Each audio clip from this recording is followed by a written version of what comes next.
እንዴት ናችሁ? እንዴት ዋላችሁ? እንግዲህ ባለፈው ሳምንት አሻ ያቆምንበት ቦታ ብዙ ሰዎች በጣም ኤክሳይትድ ሆኑ። ለሳምንት እንጠብቃለን እያሉ ነበር። ኮሜንቶች ላይ ያየሁ ነበርና በእርግጠኝነት እንኳን ደህና ቆያችሁን። እኛ መተናል፣ እናንተስ መታችኋል ወይ? በቀጥታ ካለፈው ሳምንት የሚቀጥለውን ነገር ነው ዛሬ የምንጀምረው። እንግዲህ ባለፈው ሳምንት በተለይ ደግሞ ዛሬ በጣም ወደ ቢዝነስ አዝምመን እንናገራለን። ወደ ላይቭሊሁድ ሰዎች እዚህ ምድር ላይ በሚኖሩበት ሰዓት አኗኗራቸውን ጠቅላላ የሚለውጥ ነገር እየመጣ እንደሆነ ያ ለመልካምም ላልተዘጋጁት ደግሞ እንደ መጥፎ ዲስራፕሽንም የሚሆን አይነት ፖሲቢሊቲ እንዳለው ተናግረን የሚቀጥለው ሳምንት ላይ ይሄንን በደንብ ፈልፍለን ፓተርኖቹን እናሳያለን ብለን ነበር ያሳደነው። ታሪ ባልካተሳሳትኩኝ በትክክል በእንደዛ ልክ ነበር የተነጋገርነው። እንደው በእርግጠኝነት አሺ በጣም ብዙ ጥያቄዎችን ጠይቀናቸው ዲስራፕት እየሆነ ያለ በእናንተ አካባቢ ምን አለ ብለን ጠይቀናቸው ትክክል በጣም ብዙ ሰዎች የተለያዩ ያዩትን በአካባቢያቸው በእነሱ አውድ ውስጥ ያዩትን ነገር ሪፍሌክት ሲያደርጉልን ነበርና በጣም ብዙ ሰዎች እየሆነ ያለውን ነገር እነሱ ባዩት ልክ ነግረውናል። ትክክል። ዛሬ ደግሞ አሼ ስንጀምር እንዳልከው ዛሬ ደግሞ የተወሰነ ወደ ቢዝነስ ጋደል አድርገን እናያለን በሚል ነው። እንግዲህ ታሪ ለሩቅ ቦታ ላለ ሰው እንደሚያወራ ከምናወራ ይልቅ እኔ እናንተ ዛሬ እዚህ ብናወራ በጣም ጥሩ ነው ብዬ አስባለሁ። ሰዎቹ ኢነርጂያችን ውስጥ ገብተው ይዩት ነገሩ ምን እንደሚመስል በየአውዶቻቸው በያሉበት ቦታ ላይ። ግን የምር ለቅርብ ሰው እንደሚያወራ ሰው ምናልባትም በእኛ ክበብ ውስጥ ያሉ በተለያየ ዓለም የሚኖሩ አንድ ፕሮግራም ባዘጋጀን ቁጥር ላይቭ ስትሪምም ይሁን ሌላ የሚገኙ አስተያየት የሚሰጡ በተለያየ መንገድ ይሄ ነገር እንዲያድግ ለሌሎች ሰዎች እንዲደርስ ድጋፍ ለሚያደርጉ ሰዎች ሁሉ በዚህ ክበብ ውስጥ በዚህ ሰርክል ውስጥ እንደ ቤተሰብ በሚወራበት አውድ ብናወራ በጣም ጥሩ ነው ብዬ አስባለሁ። ይሄን ሐሳብ ስናነሳ እንደምታስታውሰው እንዲሁ እንትን ለመሙላት የሆነ ሳምንታዊ ፕሮግራም ለማካሄድ ወይም ላይቭ ስትሪም ለማድረግ በማሰብ ሳይሆን የምር የእውነት ያያችሁት ያላችሁ ሰዎች በደንብ አድርጋችሁ አይታችሁታል። በቢዝነሳችሁ ውስጥ በምትሰሩበት ስራ ቦታ ልጆች ስታሳድጉ በልጆች አስተዳደግ ውስጥ በምትኖሩበት አካባቢ ውስጥ በተለያየ መልክ ነገሮች ከስር መሰረቱ እየተለወጡ እየመጡ እንደሆነ ግልጽ ማስረጃ አለ መሬት ላይ። ስፔኩሌሽን አይደለም፣ ገና ለገና ምናልባት ሊሆን ይችላል ምናምን የሚል መላምት ወይም ደግሞ ወደፊት ውስጥ እንዲህ አይነት ነገር ሊከሰት ይችላል የሚል ትንቢት ሳይሆን በመሬት ላይ አሁን እየሆነ ያለ ደግሞ አብዛኛው ኮመን ፕሌስ ሰው ኮመን ፕሌስ ማለት ምን ማለት መሰለህ ኑሮውን የሚኖር ስራ ያለው ቢዝነስ ያለው ግን ይሄን የረቀቀውን ነገር ወደ ውስጥ ገብቶ ቴክኖሎጂ ምን እያመጣ እንደሆነ ማህበረሰባዊ ለውጥ ከፍተኛ የሆነ ማሲቭ ማህበረሰባዊ ለውጥ እንዴት እየመጣ እንደሆነ ስራዬ ብሎ ለማያጠና ሰው ብዙም ግልጽ ያልሆነ ግን እዛም እዚህም የሚመጡ ብልጭ እያሉ ግን ስር እየሰደዱ የሚሄዱ ነገሮች እንዳሉ ላያስተውሉ ይችላሉ። ስለዚህ አሁን እዚህ ቦታ ላይ በምናወራበት ሰዓት ለውጡ እየመጣ ነው ዴፊኒት 100%። ይሄን እየመጣ ያለው ለውጥ ደግሞ ወደ ላይቭሊሁድ አምጥተን ብናየው በየግል ህይወታችን ውስጥ ማየት በምንችል ደረጃ ላይቭሊሁድ በአማርኛ በትክክል ምን ማለት ነው ታሪ? ላይቭሊሁድ ማለት የዕለት ተዕለት ኑሮ በላ ለመኖር የሚያስፈልገን ነገር ማለት። ላይቭሊሁድ ማለት ስራ ነው፣ ቤተሰብ ነው፣ ገቢ ነው። ወደፊት ደግሞ ለማደግ ስትፈልግ የምትማረው ትምህርት ነው። ኢትስ አባውት ላይፍ ማለት ነው።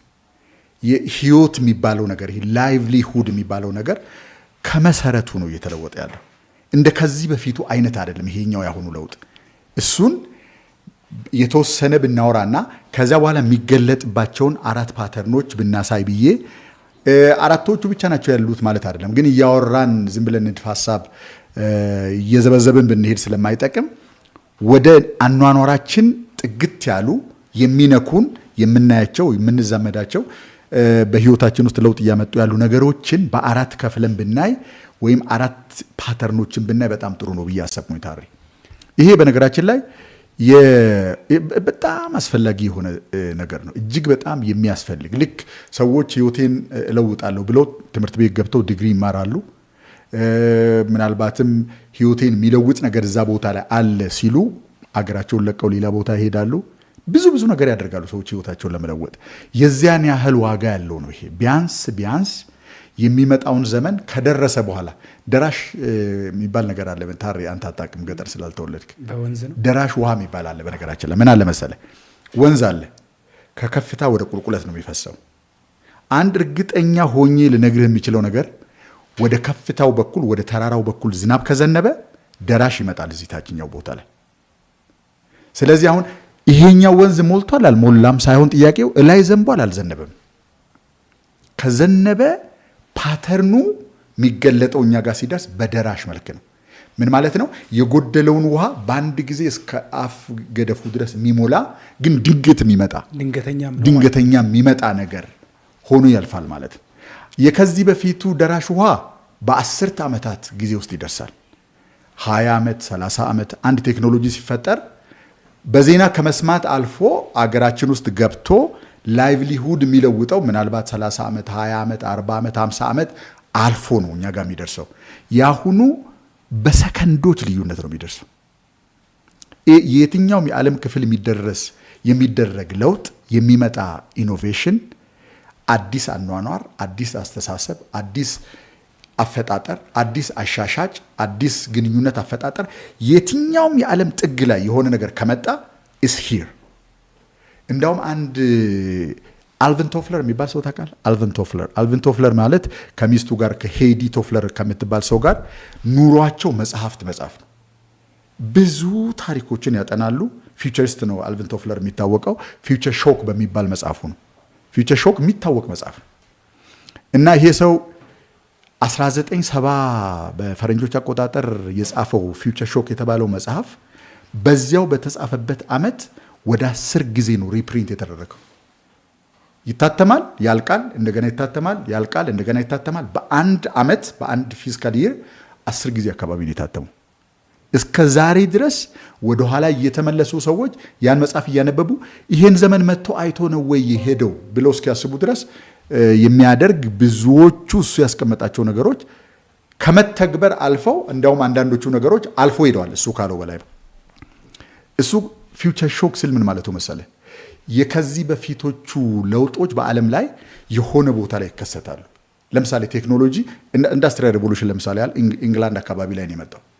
የሽመና ማሽኖችን ሰሩ።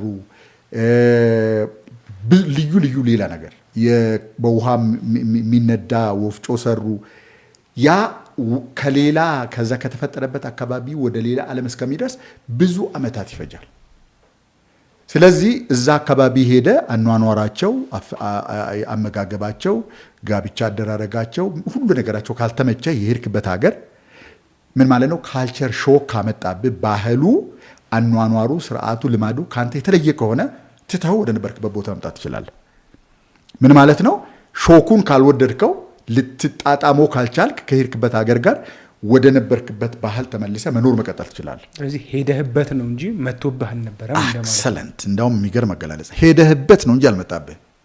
ትተው መሄድ ትችላለህ ማለት ነው። ወደ ነበርክበት፣ ወደምታውቀው፣ ወደሚመችህ፣ ወደሚስማማ ቦታ መመለስ ትችላለህ። ካልቸር ሾክ ይሉታል እሱን።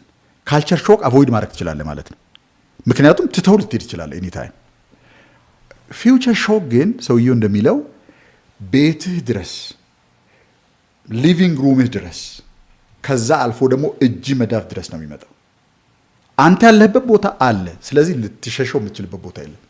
አንተ እንዳልከው እሱን የመጣው እንጂ አንተ አይደለም እንትን የምታደርገው። ስለዚህ ፊውቸር ሾክ ሁሉም ዓለም፣ ሁሉም ቤት፣ ሁሉም ሰው ጋር በአንድ ጊዜ የሚደርስ የምትሸሽበት ቦታ የሌለህ አይነት ፌኖሜና ማለት ነው። ብትፈልገውም ባትፈልገውም ዩ አር ኢን ኢት። ሶሻል ሚዲያ አለ። ዩ ካንት እሱን እንኳ አንተ ባታደርጉ በአንተ ዲቫይሶች ላይ ያደረገው ሰው ድንገት ስራ ቦታ ያወራ። ዩ ካንት አቮይድ ኢት። ስለዚህ ምን ማለት ነው? የሚመጣው ዘመን ከምንጠብቀው ፍጥነት ቀድሞ እዚህ ሲደርስ ማለት ነው። ፊውቸር ሾክ ሲያደርገ ነው ማለት ነው። በሌላ አነጋገር ይሄን እሱ ብዙ ነገር ነው ያለው። በጣም ባህላዊ ነገሮችን ተናግሯል። ቴክኖሎጂካል ነገሮች ተናግሯል። ጂኦፖለቲካል ነገሮች ተናግሯል። ብዙዎቹ እሱ ያላቸው ነገሮች እሱ ካለበትም አልፈው ተከናውነዋል። እንግዲህ አሁን ያለንበትን ዘመን ምናልባት በእኔ ዕድሜ ያሉ ሰዎች ሁለቶቹንም ዓለማት በትክክል ነጣጥለው ስለሚያውቁ ኮንትራስት ማድረግ ይችላሉ። የዚህኛው ዘመን ሰው ከ20 ዓመት ከ25 ዓመት ወደዚህ የተወለደው ሰው ኮንትራስቱ በደንብ የለውም። የልጅነት ጊዜውን ሳይጨርስ ነው ትራንዚት ያደረገው ወደዚህኛው ዓለም። ስለዚህ ለዛኛው ሰው አሁን ሳወራ እንዲሁ በአእምሮ ውስጥ ለማዛመድ ይሞክራል እንጂ በኤክስፔሪየንስ ደረጃ ግን አያውቀው። በኤክስፔሪየንስ ደረጃ ስለማውቀው ነው ማውራው ማለት ነው። ትምህርት ቤት ነበርኩ። ምን አይነት ትምህርት ቤት ምን ይመስል እንደነበር አውቃለሁ። እንዴት እንማር እንደነበረ፣ አስተማሪዎች ምን እንደነበሩ፣ መጽሐፍት ምን እንደነበሩ፣ ብላክቦርድ ምን እንደነበረ፣ ቾክ ምን እንደነበረ በደንብ አድርገን እናውቀዋለን። በዛ ሰዓት እንኳን ስማርትፎን፣ እንኳን ኢንተርኔት፣ እንኳን ኮምፒውተር ቀርቶ ሬዲዮ አስታውሳለሁ። እንዲያውም ከማስታውስበት መንገድ አንዱ የሬዲዮ ትምህርት ክፍለ ጊዜ ነበር። ለአሁኑ ልጆች አሁን በጣም ዋት ምናምን ሊሉ ይችላሉ። ከዛ በኋላ ምን እንደረጋለ መሰለህ? ከክፍል እንወጣና እንሰባሰባለን። ብዙ ክፍል ውስጥ ያሉ ልጆች ይወጡና ይሰባሰባሉ። ከፍ ያለ ቦታ ላይ ተቀመጣለ ሬዲዮ። ወይን ሼት አንቺ ካወቅሽ አላውቅም። በከፍተኛ ድምፅ ይከፈትና ልክ ሰዓቱ ሲደርስ አበራ ታዬ አለሙ አንታታቆይ አዘጋጅቶ የሚያቀርብላችሁ አበራ ታዬ አለሙ አስታውሳችኋለሁ፣ ብዙዎቹን ማለት ነው። በሬዲዮ ከሌላ ዓለም በአንድ ቦታ ላይ የተፈጠረን እውቀት በሬዲዮ ነበር እንትን የምናደርገው። ኖት እንይዛለን፣ ጥያቄ ይወጣል፣ ልንፈተን ምናምን እንችላለን። ከዚያ ዘመን መጥቶ አሁን ያለንበት ቦታ መግለጽ አያስፈልገኝ። ዲስ ኢዝ ሃው ኢት ኢዝ ናው። ብዙ ያለፉ ነገሮች አሉ እየዘረዘርን ካወራን ማለት ነው። ኦኬ፣ አሁን ስለዚህ ትልቁ ጥያቄ እየመጣ ያለውን ለውጥ ከዚህ በፊት ይመጡ ከነበሩ ለውጦች የተለየ የሚያደርገው ነገር ምንድን ነው ካልን ፓተርኖቹን ስናይ ነው በደንብ የሚገቡ። ለውጡ ግን 100% እርግጠኛ ነው ለገጠሩ ሰው፣ ለከተማው ሰው፣ ለተማረው ሰው፣ ላልተማረው ሰው፣ ለሴት፣ ለወንድ፣ ለህፃን፣ ለአዋቂ የሚታወቅ እንደያለፍንበት ዘመን ደግሞ ኮንትራስቱ ደግሞ በደንብ ጎላ ብሎ የሚታወቀን እጅግ በጣም ማሲቭ የሆነ ለውጥ ነው እየመጣ ያለው። ይሄ ለውጥ መጥፎ ነው ማለት አይደለም። ታዲያ አሁን ሰዎች እንዲገነዘቡት የምፈልገው ነገር ብዙ ጊዜ ለውጥ ሲመጣ ድሮ ቀረ እንጂ የሚባለውን አይነት ነገር ለማንጸባረቅ አይደለም እዚህ ቦታ ላይ ያለነው። የትኛውም ዘመን ለውጥ ነበረው። የመጣው ለውጥ የሚጠቅማቸው ሰዎች አሉ፣ የመጣው ለውጥ የጎዳቸው ሰዎች አሉ።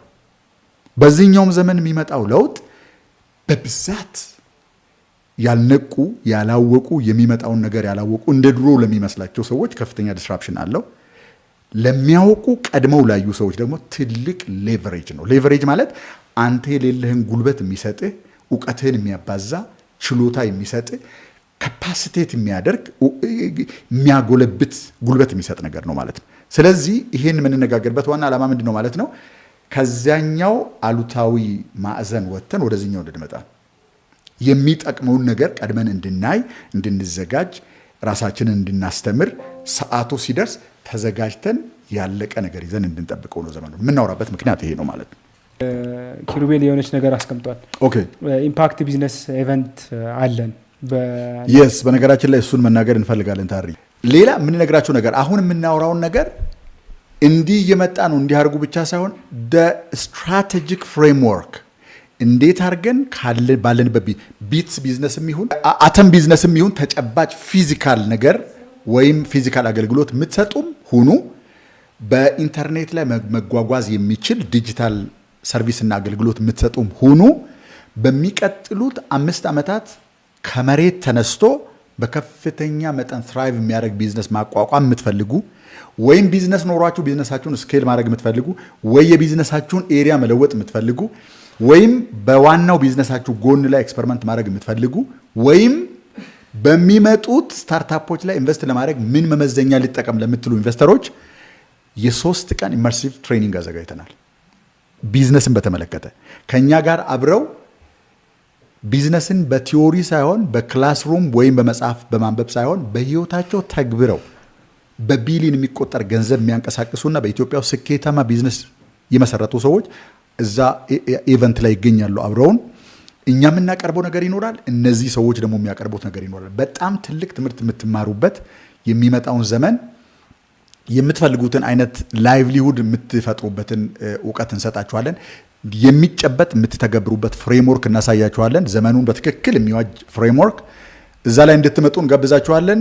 ስልጠናው የሚካሄደው የካቲት 13፣ 14፣ 15 በኢትዮጵያ አቆጣጠር የካቲት 13፣ 14፣ 15 ተከታታይ 3 ቀን አርብ፣ ቅዳሜ፣ እሁድ ስኬጁል አድርጉ።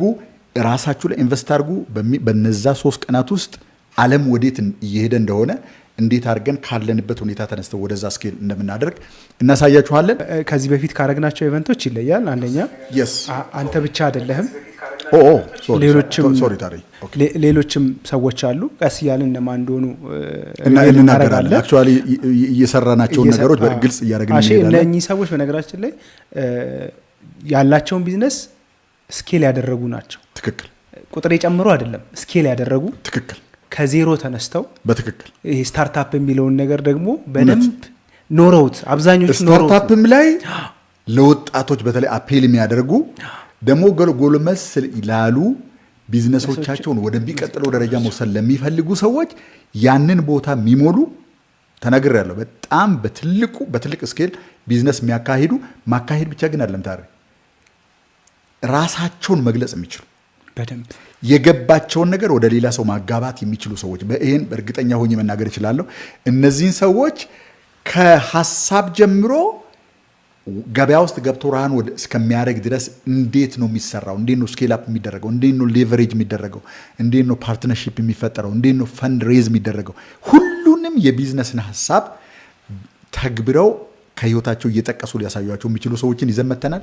የካቲት 13፣ 14፣ 15 ስኬጁላችሁን ለዚህ ሴሚናር ለዚህ ትሬኒንግ እንድታደርጉ እናሳስባችኋለን። በዚህ ይህንን የዛሬውን ማነው የቢዝነስ ኢቨንታችንን መመዝገብ የሚፈልጉ ሰዎች ከስር ስልክ ቁጥር አስቀምጠናል። ከዛም ባለፈ ደግሞ ከዚህ በፊት የሰራናቸው ዩቲዩብ ላይ ቢያዩ ሊንክ አስቀምጠናል። ጉግል ፎርም አስቀምጠናል። ጉግል ፎርሙ ላይ የሚሞላውን ነገር ሞልታችሁ ትልኩልናላችሁ። እኛ ኮንታክት እናደርጋቸዋለን እንደሱ ካደረጉ። አሁን እንግዲህ ለውጡን የሚያመጣውን ለውጡን የሚነዳውን ነገር እንይውታል። በመጀመሪያ ደረጃ የሰዎች አስተሳሰብ ከህይወት የሚጠብቁት ነገሮች እንደዚህ ተደርጎ መሰራት አለበት፣ እንደዚህ ተደርጎ መደረግ አለበት የሚሉት ነገር ንቃተ ህሊናቸው ከፍ ሲል በሁሉም የሰው ልጆች ትውልድ ዘመናት የሚከሰት አንድ ነገር ምንድን ነው ካልከኝ እሴት ከእሴት መሳፈሪያ ላይ ወርድና ከነበረበት የቀደመ መሳፈሪያ ላይ ወርድና ወደሚቀጥለው መሳፈሪያው ይሄዳል። ኦኬ በኤግዛምፕል ላስረዳ። ይሄ መጽሐፍ ይኸው። ኦኬ አሁን ይሄ መጽሐፍ አንድ መጽሐፍ ነው። ይሄ መጽሐፍ ብሰጥህ ምን ይቀረኛል? ምንም አይቀረኝም። ኦኬ አሁን መጽሐፍ የተባለው ለምንድን ነው? ይሄ ርዕስ አለው፣ የሚያተኩርበት ነገር አለው። ወይ ፊክሽን ነው፣ ወይ የታሪክ መጽሐፍ ነው፣ ወይ የፐርሰናል ዲቨሎፕመንት መጽሐፍ ነው፣ ወይ ሳይንስ መጽሐፍ ነው። ምንም ይሁን ግን ስለምን ጉዳይ እንደሚያሳይ እዚህ ጋር ተቀምጧል ርዕሱ ላይ። ከዛ በኋላ ይሄ ርዕስ ሲተነተን ምን እንደሚመስል ደግሞ አውትላይኑ ላይ ተቀምጧል። እያንዳንዷ አውትላይን ደግሞ ስትዘረዘር በእያንዳንዱ ገጽ ላይ ተዘርዝራ ተጽፋለች። ስለዚህ አሁን እዚህ ላይ ስንት ነገር ታያለህ ብልህ ስንት ነገር ነው የምታየው? ጽሁፍ ታያለህ፣ ጽሁፉ ያረፈበት ወረቀት ታያለህ። ኦኬ ዋት ኢፍ አሁን እንግዲህ ተአምሩ የሚመጣው እዚህ ጋር ነው። ከዚህ በፊት መጽሐፍ እንደዚህ ነው አይደለ? ይሄም የሆነው ከጉተንበርግ ፕሪንቲንግ ፕሬስ የሚባል ነገር የሰማ ይመስለኛል። ከዛ ዘመን በፊት የነበረው በነገራችን ላይ የመጨረሻ ጨለማ ሰዎች አእምሯቸው ውስጥ የሚያወጡና የሚያወርዱትን እውቀት ለሌላ ሰው ማስተላለፍ ሰውየው ከሌለ በስተቀር እሱ በሌለበት ሌላ ዓለም ላይ ለሚኖር ሰው እውቀትን ማስተላለፍ የማችልበት ዓለም ነበር የነበረው። ከዛ ዘመን በኋላ አንድ ሰው በእጁ የጻፈው ስክሪፕት በብዙ ኮፒ ሌላ ዓለም ወደሚኖሩ ሰዎች መሄድ ሲጀምር ከሰውየው ተገነጠለ ማለት ነው። ሰውየው ሳያስፈልግ የሱ እውቀት መጓጓዝ ጀመረ። እንግዲህ ከሰውየው ወርዶ ወረቀት ላይ ሲያርፍ ሰውየው አያስፈልግም ማለት ነው። አንተን ሳላቅህ እንዴት እንደምትኖር ሳላቅ ጨብጬ ሳላቅ አንተ የጻፍከውን መጽሐፍ አንተ በሌለበት አንብቤ ተረድቼ እዚህ ውስጥ የተቀመጠውን ነገር ገብቼ መተግበር ይችላል። አንተ አታውቀው ምን እንዳደረጉ ማለት ነው። ከዛ ደግሞ የሰው ንቃተ ህሊና እያደገ ሲሄድ ደግሞ ለምን ይሄ ሁሉ ወረቀት፣ ለምን ይሄ ሁሉ እንጨት፣ ለምን ይሄ ሁሉ የሚባክን ቀለም እንትን ይደረጋል? ለምን ይሄን ጽሁፍ ከወረቀት ላይ እናነሳውም አሉ ሰዎች። ኦኬ ከዛ በኋላ ምን ተደረገ ማለት ነው? ይሄ እንደዚህ የሚነካ የሚጨበጥ የነበረው ነገር ወደ 0 እና 1 ኮምፒውተር ብቻ ወደሚያውቀው ኮድ ተለወጠ። ይሄ መጽሐፍነቱ በወረቀት ላይ ብቻ ሲታተም የተሰጠው ስም የነበረው ይቀርና መጽሐፉ ቀርቶ መረጃው ከዚህ ላይ ወጥቶ ኢቡክ ሆነ ማለት ነው። ኤሌክትሮኒክ መጽሐፍ። ኦኬ ኤሌክትሮኒክ መጽሐፉን ባካፍል ስንት ይቀረኛል? ራሱ ይቀራል። ያው ይቀራል። ኦኬ ለ1 ሚሊዮን ሰው ባካፍልስ? ያው ራሱ ይቀራል። ለ1 ቢሊዮን ባካፍልስ? ራሱ ነው የሚቀራው። ይሄ በነገራችን ላይ this is disruption። የድሮ ከአንደኛው ከሚታይ ነገር ወደ ሌላ የሚታይ ነገር ነበር ሲተላለፍ የነበረው። ከአንደኛው ከሚጨበት ከሚነካ ቬሂክል ላይ ወርድና ወደ ሌላ ወደሚነካ ግን አድቫንስድ ወደሆነ ከሱ ላይ ወርድና ደግሞ ወደ ሌላ ወደሚነካ ምናልባት ሳይዙ ሊያንስ ይችላል፣ ለአጠቃቀም አመቺ ሊሆን ይችላል፣ ወይ ደግሞ አካባቢው ላይ ካለ ማቴሪያል የሚሰራ ነው እያለ ሄደና በዚህኛው ዘመን ላይ የሆነው ነገር ይሄ ነው። ግን ቁስ ነገር ላይ ብቻ አይደለም የሆነው፣ ሰውም ላይ ነው። አሁን እሱን ነው በትክክል ማስረዳት የሚያስፈልገው። በዚህ ዘመን ላይ የሆነ ያለው ነገር እንደ ከዚህ በፊቱ አይነት እንዳልሆነ በሁለት መንገድ ብናሳይ በጣም ጥሩ ነው ብዬ አስባለሁ። በነገራችን ላይ ታሪ መጀመሪያ ቫሊዩና ቫሊዩ ቬሂክል የሚባለው ነገር ለአብዛኛው ሰው ትንሽ እንትን የሚያደርግ ነገር ስለሆነ በኤግዛምፕል ብናስረዳ ጥሩ ነው። እሴት ፈጠራ፣ ቫሊዩ ክሪኤሽን ምናምን እየተባለ ይወራል አይደል? ዋት ዱ ዩ ቲንክ ኢዝ ቫሊዩ? ሪሊ ሰዎች ቫሊዩ ይፈጥራሉ ወይ? እንደውም ከዛ ወርዶ እኛ ጋር ኢንተርፕሪነርሺፕ የሚተረጎመው ስራ ፈጠራ ተብሎ ነው። በጣም ሩቅ ነው ኮንሴፕቱ ራሱ ከመባል ከሚገባው መንገድ በጣም የራቀ ነው። ኦኬ ሰዎች በተፈጥሮ ነፍሳቸው የምትፈልገው ነገር እሴት ይባላል። ቫሊዩ ምን ማለት ነው? የዛሬ 1000 ዓመት አያቶቻችን ቅድመ አያቶቻችን ይፈልጉት የነበረውን ነገር እኛም እንፈልገዋለን። ልዩነቱ ግን እኛ ነገሩን የምናገኝበት መንገድና እነሱ ነገሩን የሚያገኙበት መንገድ ኮምፕሊትሊ የተለያየ ነው። ለምሳሌ የሰው ልጅ ሰው ሆኖ እዚህ ምድር ላይ ከነበረበት ጊዜ ጀምሮ የምታውቀው አንድ ነገር መረጃ ከአንደኛው ትውልድ ወደሚቀጥለው ትውልድ እየተላለፈ ነው የመጣው። ስለዚህ አዲስ መረጃ፣ አዲስ እውቀት፣ አዲስ ዊዝደም የመፈለግ ውስጣዊ ፍላጎት በሰው ውስጥ ነበር ማለት ነው። መረጃ። ስለዚህ መረጃ ምንድን ነው ማለት ነው? መረጃው በዜና መልክ ይሁን በሳይንስ አርቲክል መልክ ይሁን ብቻ ግን ወደ ሌላ ሰው አእምሮ የሚጋባ እውቀት ሰዎች ይፈልጉታል። እውቀት በለው መረጃ በለው ጥበብ በለው ሰዎች ይፈልጋሉ ይሄን ነገር። እሴት ይሄ ነው።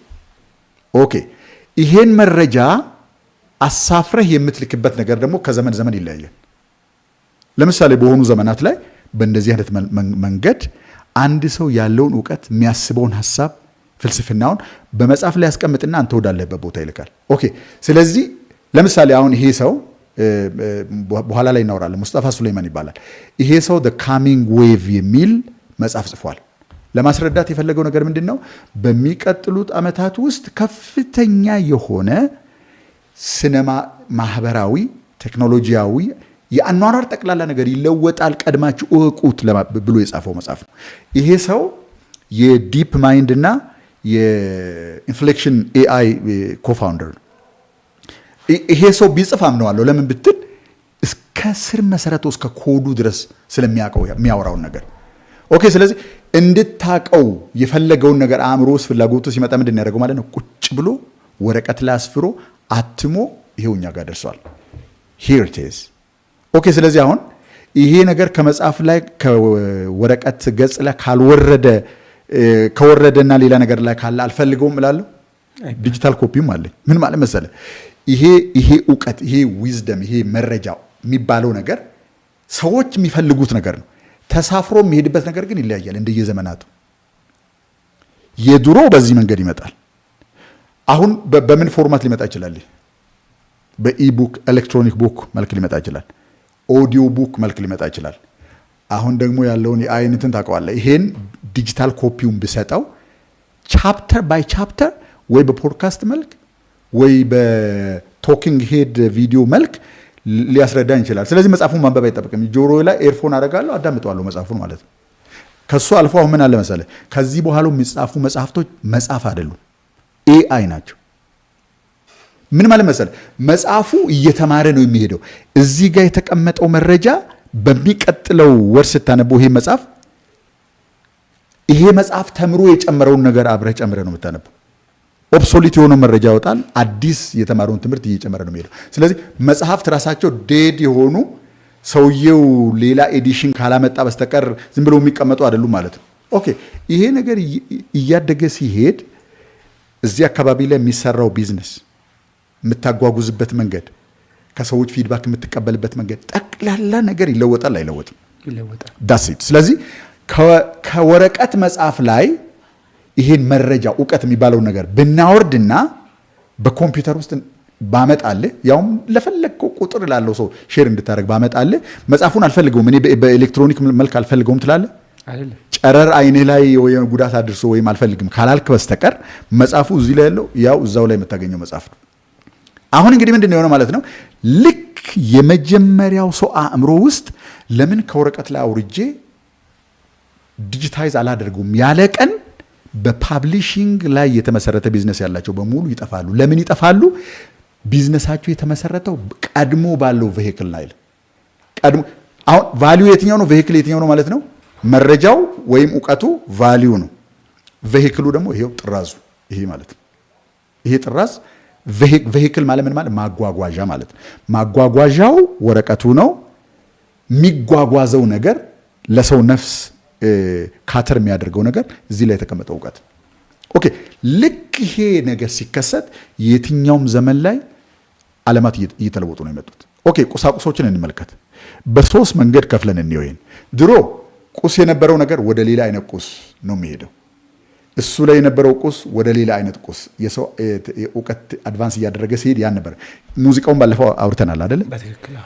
ሸክላ ላይ የነበረው ነገር ከሸክላ በፊት እንደዛ ብዙ ቴክኖሎጂዎች አሉ። ግን ከሸክላ ከዛ ወደ ካሴት ብለን እንውሰደውና ከካሴት ወደ ዲቪዲ፣ ከዲቪዲ በኋላ ዲስአፒርድ። አሁን እንግዲህ ተመልከት፣ ቢዝነሳቸው ካሴት ላይ የነበሩ ሰዎች ልክ ዲቪዲ ሲመጣ ካሴት እና ካሴት ዙሪያ ያሉ ቬሂክሎች በሙሉ አብረው ጠፉ ማለት ነው። ከዛ ያንትተው ዲቪዲ ላይ ይመጣሉ። ዲቪዲ አሮጌ መሳፈሪያ ሲሆን ከዲቪዲ ላይ ወርዶ ስትሪም የሚደረግ ዝም ብሎ አየር ላይ ሚናኝ በሞገድ የሚለቀቅ ነገር ሲሆን ዲቪዲ ዲስራፕትድ ነው። ስለዚህ ከአንደኛው ቬሂክል ላይ ወርዶ ወደ ሌላ ቬሂክል ሲወርድ ካየህ ቀድመ የሆነ ነገር አድርግ ማለት ነው። ይሄን የምለው ለእንትን ብቻ አይደለም፣ ለመጻፍ ለምናምን ብቻ አይደለም። ቢዝነስን ልትወስድ ትችላለህ። የተለያዩ የምናካሄዳቸው ማህበራዊ መስተጋብሮች ሊሆኑ ይችላሉ። ከዚህ በፊት ነገሮች ከሚካሄዱበት መንገድ ሲለወጡና በሌላ መንገድ መደረግ ሲጀምሩ get what that means። ድሮ ታስታውሳለህ? ጋዜጣ ላይ አንተ አታስታውስም? እንትን የሚባል ነገር ታውቃለህ? ፔምፓል በጋዜጣ ላይ ሚስጥራዊ ነገሮች ተጠብቀው ያ ሰው የሚፈልገውን የፍቅረኛ አይነት ያለውን ሆቢ ምናምን ይጽፋል። ገጽ ነበረ ጋዜጣ ላይ እኔ ያስታውሳለሁ። ከዛ በኋላ ያን ሰው ከፈለክ ጠቅሰኸው ላገናኙ ድርጅት ሰውየውን ትጽፋለህ። ከዛ እነሱ ናቸው የሚያገናኙ። ደብዳቤው እስከሚመላለስ it takes lots of time። ልክ ይሄ ሰርቪስ ከጋዜጣ ገጽ ላይ ወርዶ የፌስቡክ ፔጅ ሲሆን ኢንስታንትሊ ጓደኛ መፈለግ ብቻ አይደለም፣ ከዚህ በፊት የጠፉብን ሰዎች ጭምር በአንድ ጊዜ ሰርች አድርገህ አንድ ከተማ መሄድ ሳይጠበቅብህ you discover them። ኦኬ ስለዚህ በዚህ መንገድ ፍቅረኛ ካልፈለግኩ ሞቼ ይገኛሉ ይላሉ ይመስላል ሰዎች። የትኛው ነው እንደውም በጣም ኦኬ ስለዚህ ማሰብ ያስፈልጋል ማለት ነው። ኦኬ ሞባይልህን ከፍተህ ያው ሞባይልህን ከፍተህ በድሮ ጊዜ የሆነውን ነገር ልንገርህ። አንድ ሰው ለሚወደው ሰው ደብዳቤ ሲጽፍ ወረቀት መጀመሪያ እንዴት እንደሚጽፍ ያስባል። ወረቀት ከደብተር ውስጥ ይቀዳል ወይም ይገዛና ይጽፍና ፖስታ ሄዶ ይገዛል። ከዛ በኋላ ያን ፖስታ ውስጥ በሚገባ ሳይዝ አጣጥፎ ፖስታ ውስጥ ይከትና ይታሸጋል። ቴምብር የሚባል ነገር ታውቃለህ? አዎ አውቃለሁ። በምን አወቅ? ቴምብር ፖስታ ላይ የሚለጠፍ ነገር ነው። በምን አወቅ? ፕራክቲካሊ አድርገህ ታውቃለህ? እንደዚህ በመስማት ነው። አድርገናል ብራዘር። ስንት አይነት ቴምብር ለጥፈናል መሰለህ። ከዛ ቴምብሩ ይለጠፍበታል። ቴምብር ማለት ምን ማለት ነው? በመልእክቱ ላይ የምትከፍለው የመንግስት ግብር እንደማለት ነው። ለጻፍከው መልእክት ማለት ነው። ታዲያ ይጓጓዛላ። በፖስታና ጋዜጣ ባለፈው አውርተናል። ስለዚህ ሱልቶ ከዛ በኋላ ጊዜውን ፈጅቶ ቦታው ላይ ይደርሳል። ሰውየው ይከፍተዋል፣ ደስ ይለዋል። መደሰቱን ከጻፈ ከ15 ቀን በኋላ ነው ሰውየው ምን እንደተሰማው የሚያውቀው ያኛው ቀድሞ ይላከው ሰውዬ። ከዛ በኋላ አንድ ሰው ምን አደረገ? ለምን ወዲያው ጽፈ ወዲያው መላኩ ብቻ አይደለም ሰውየው መክፈቱን ጭምር የምታውቅበት መንገድ ለምን አይፈጠርም ማለት። ከዛ በኋላ የመልእክት መላላኪያ ኤስኤምኤስ አፖች ተፈጠሩ። አሁን የዚህ ዘመን ሰው ኢንስቲንክትሊ ምንድን ነው የሚያደርገው? ኢንስቲንክቲቭሊ ማለት ዝም ብሎ በደመ ነፍሱ ምንድን ነው የሚያደርገው? ስለ መላክ ሲያስብ ወዴት ነው የሚሄድ? ስልኩ ጋር ይሄዳል፣ አፑን ይከፍታል፣ የሚፈልገውን ይጽፋል። አስፈላጊ ከሆነ እየተናገረ ትራንስክራይብ ማድረግ ይችላል። ከዛ ጻፈ፣ ጨረሰ፣ ላክ ሲለው እጎዝ። አሁን መልእክት ከፖስታ ላይ ወርዶ እዚህ ዲጂታል ጋጀቶ ሲገባ ፖስታ አካባቢ ላይ የነበሩ ነገሮች በሙሉ ዲስራፕት ይሆናሉ ማለት ነው። በነገራችን ላይ የድሮ የፖስታ አላላክ መንገድ ቢኖር ኖሮ የኢትዮጵያ ትልቁ ባለጠጋም የሆነው ፖስታ ቤት ነው። ምክንያቱም 130 ምናምን ሚሊዮን ሰው እዚህ ሀገር ላይ አለ። ዲስራፕት ተደረገ አልተደረገ? ዲስራፕት ተደረገ። አንድ ነገር የሚባለው ምንም ይሁን ቢዝነስ ይሁን አንድ ፕሮዳክት ይሁን አገልግሎት ይሁን የመንግስት የአገልግሎት አሰጣጥ መንገድ ይሁን ዋት ኤቨር አንዴ ከነበረበት መሳፈሪያ ላይ ወርዶ ወደሚቀጥለው መሳፈሪያ ሲወርድ ቀጥሎ ያለው መሳፈሪያ ቀድሞ ያዩ ሰዎች ሰክሲድ ያደርጋሉ፣ ሀብታም ይሆናሉ። በቀደመው መሳፈሪያ ላይ ስታክ ያደረጉ ሰዎች ከገበያ ታጥበው ይጠፋሉ። ይሄ ከዚህ በፊት ካለፉ ዘመናት በብዙ እጥፍ እየፈጠነ ያለው በዚህ ዘመን ነው። ምክንያቱም ልንገርህ ለምን እንደሆነ። የድሮዎቹ ቅድም እንደነገርኩ ከአንድ ቁስ ወደ ሌላ ወደሚታይ ቁስ ነው። አፕዴት ለማድረግ ብዙ አያስቸግርም። ምን ማለት መሰለ፣ እዛ ባለፈው ያወራናቸው አውቶቡስ ተራ አካባቢ የነበሩ ሙዚቃ ቤቶች ዲቪዲም ሲመጣ ራሳቸውን አዳፕት አድርገዋል። ዲስአፒር ሲያደርግ ግን ደኩድ ሙዚቃውን ስለማያውቁ አይደለም፣ የቢዝነስ አሰራር እውቀት ማጣት ምናምን አይደለም። የሰው ነፍስ የምትፈልገው ሙዚቃውን ነው እንጂ ካሴቱንም አይደለም፣ ዲቪዲውንም አይደለም፣ ሸክላውንም አይደለም። ለዛ ነው እኮ በፈለገው ቬሂክል ይምጣ በሚያመች መንገድ ባነሰ ዋጋ በአጭር ጊዜ ይምጣ እንጂ people will accept it። ኦኬ። ስለዚህ all of a sudden ሙዚቃ አይደለም ዲስራፕት የተደረገው፣ ሙዚቃ የሚጓጓዝበት ቬሂክል ነው ዲስራፕት የተደረገው። እንዲህ አይነት ዲስራፕሽን ከዚህ በፊቶቹ ያሁኑ የሚለየው ለምንድን ነው? ዲጂታይዝ ከተደረገ አንድ ነገር በሚቀጥለው ቀን ጠዋት በሱ ቢዝነስ ላይ የነበሩ አክቹዋሊ አተም ቢዝነስ ነው የሚባለው የአተም ቢዝነሶችን በሙሉ ከገበያ ውስጥ ያስወጣል። መንፈስ ይሆናል። ወዲያው ያ ቫልዩ መሳፈሪያው ወይም ደግሞ ቬሂክሉ ቢትስ ይሆናል። በቃ ቢትስ ዩ ካንት ሲ ኢት። ትልቁና ደስ የሚለው ነገር ደግሞ ምን መሰለህ? አንዴ የሴት መሳፈሪያው ለምሳሌ የሙዚቃ መሳፈሪያው ቢት ከሆነ በአንድ ቦታ ላይ የፈጠርከው ሙዚቃ በመላው ዓለም ሼር ማድረግ ትችላለህ። ምክንያቱም ኔትወርክ ላይ የምትጭነው በዲጂታል ላንድስኬፕ ላይ የሚጓጓዝ በጣም ሲምፕል ክብደት የሌለው የሆነ ነገር መዝነ ይዘህ ላይ አስቀምጠህ ምናምን የምትለው ነገር አይደለም። ሁለት ነገር ይሰጣል።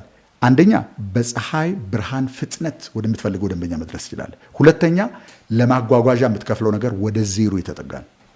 ይሄ ከዚህ በፊት በቢዝነስ ውስጥ የቆዩትን የድሮዎቹን ለብዙ ዓመታት ያገለገሉ ማህበረሰቡን እዚህ ያደረሱ ተቋማትን ከገበያ ውስጥ ያጠፋቸዋል። ኮዳክ የጠፋው በዚህ መንገድ ነው ማለት ነው።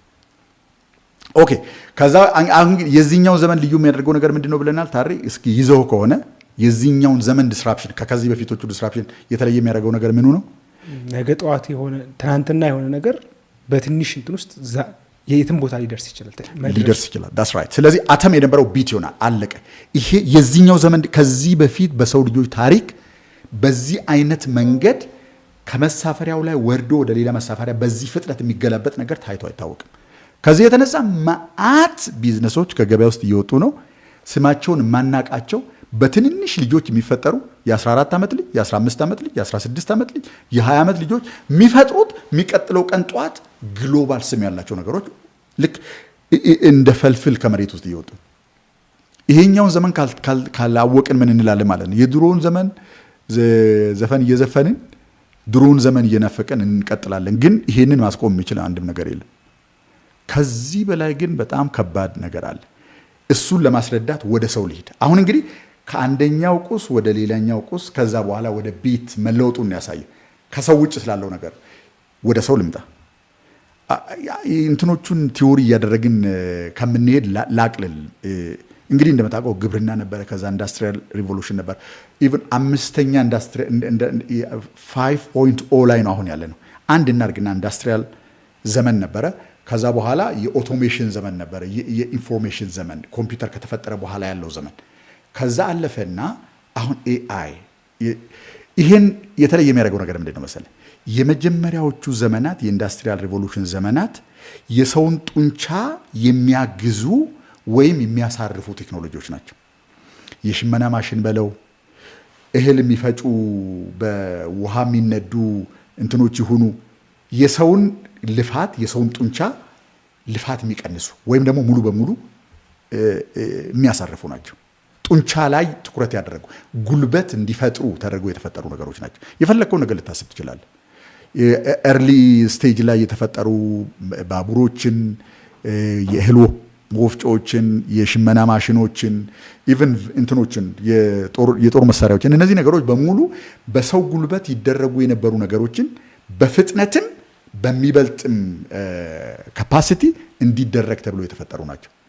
ከዛ በኋላ የመጣው በተለይ ከ1950ዎቹ አካባቢ ወደዚህ የመጣው ነገር ደግሞ በድግግሞሽ የሚሰሩ እንግዲህ ተመልከት፣ ጉልበት ሲደመር አእምሮ በድግግሞሽ የሚሰራቸውንም ነገሮች የሚያሳርፉ ነገሮች ናቸው። ኦቶሜሽን ማለት ነው። በሰው ጉልበት የሚሰሩ በሰውም አእምሮ ደግሞ በተደጋጋሚ የሚሰሩ ነገሮችን ሙሉ በሙሉ የሚወስዱ ናቸው። ስለዚህ የሰው ጉልበት የሰው ሪፒቲቲቭ ታስክ ኦቶሜት ሲደረግ ነበር የነበረው። አሁን ላይ መጣና የአሁኑ ከዛ በፊት የነበሩ ቴክኖሎጂዎች አርጎ ያልካቸውን ፕሪስክራይብድ የሆኑ ታስኮች የሚፈጽሙ ናቸው። ይሄኛው በዚህ ዘመን የመጣው ደግሞ ልክ እንደ ሰው ሕፃን በሰጠኸው መረጃ ልክ ማደግ የሚችል እንደገና በራሱ ኦቶኖመስ ሆኖ ማሰብ የሚችል በራሱ መንገድ መፍጠር የሚችል ችግር መፍታት የሚችል የሚያስብ ኤንቲቲ ነው የመጣው። አሁን ይሄኛው የሰዎችን ኢንቴሌክቹዋል ካፓሲቲ ሙሉ በሙሉ ሪፕሌስ ያደርጋል ተብሎ ነው የሚታሰበው። አሁን ነጠላ በነጠላ እየሰራ ነው። ፕሮፌሽን በፕሮፌሽን ታስክ በታስክ ደግሞ ብዙዎቹን ታስኮች አንድ ላይ ማምጣት ከፈለክ የኤአይ ኤጀንቶችን እየሰራ በጣም ብዙ የሰው ጉልበት የሚወስዱ ነገሮችን እያቀጣጠልክ በዛ በኩል የሆነ ነገር ትሪገር ካደረገው በዚህ ውስጥ አልፎ የመጨረሻውን አውትካም በደቂቃዎች አይደለም፣ በሰከንዶች አይደለም፣ በደቂቃዎች በቀናቶች አይደለም፣ በደቂቃና በሰከንድ ውስጥ በሰው ጉልበት ብዙ ጊዜ የሚፈጁ ነገሮችን በአጭር ጊዜ ሰርተው የሚያመጡ ነገሮች እየመጡ ያሉበት ዘመን ነው አሁን ያለበት ዘመን ማለት ነው። ኦኬ አሁን እንግዲህ ሰው ራሱ ነው ዲስራፕት እየተደረገ ያለው ማለት ነው። ኦኬ የሀሳብ ግልጽ ከሆነ ከዚህ በፊት ዲስራፕት እየተደረገ የነበረው ቬሂክሉ ነበረ። ማለትም ከሆነ ነገር ከአንደኛው ለምሳሌ ከሰውየው ወረደ ወደ ወረቀት ሄደ፣ ከወረቀት ወርዶ ነው ወደ መጣው። አሁን ግን ራሱ ሰውየው ራሱ ነው። ሰውን ስትመለከት ደግሞ ከጡንቻው ላይ ወርዶ ለምሳሌ የሚነዳ መኪና ላይ ሄደ። በጉልበት ትሄድ የነበረውን ከሰው ጡንቻ ላይ ወርዶ ወደ መኪና ጡንቻ ሄደ ማለት ነው። አሁንም አእምሮ አለ ማለት ነው፣ አእምሮ አለ የሚያንቀሳቀስ። ከዛ በኋላ ደግሞ ሲያየው በድግግሞሽ ፕሪዲክተብል የሆኑ ታስኮችን ደግሞ ወሰደና ኦቶሜት አደረገ። ስለዚህ መጀመሪያ ለምሳሌ መኪና የሚሰሩ ሮቦቶችን አይተሃል።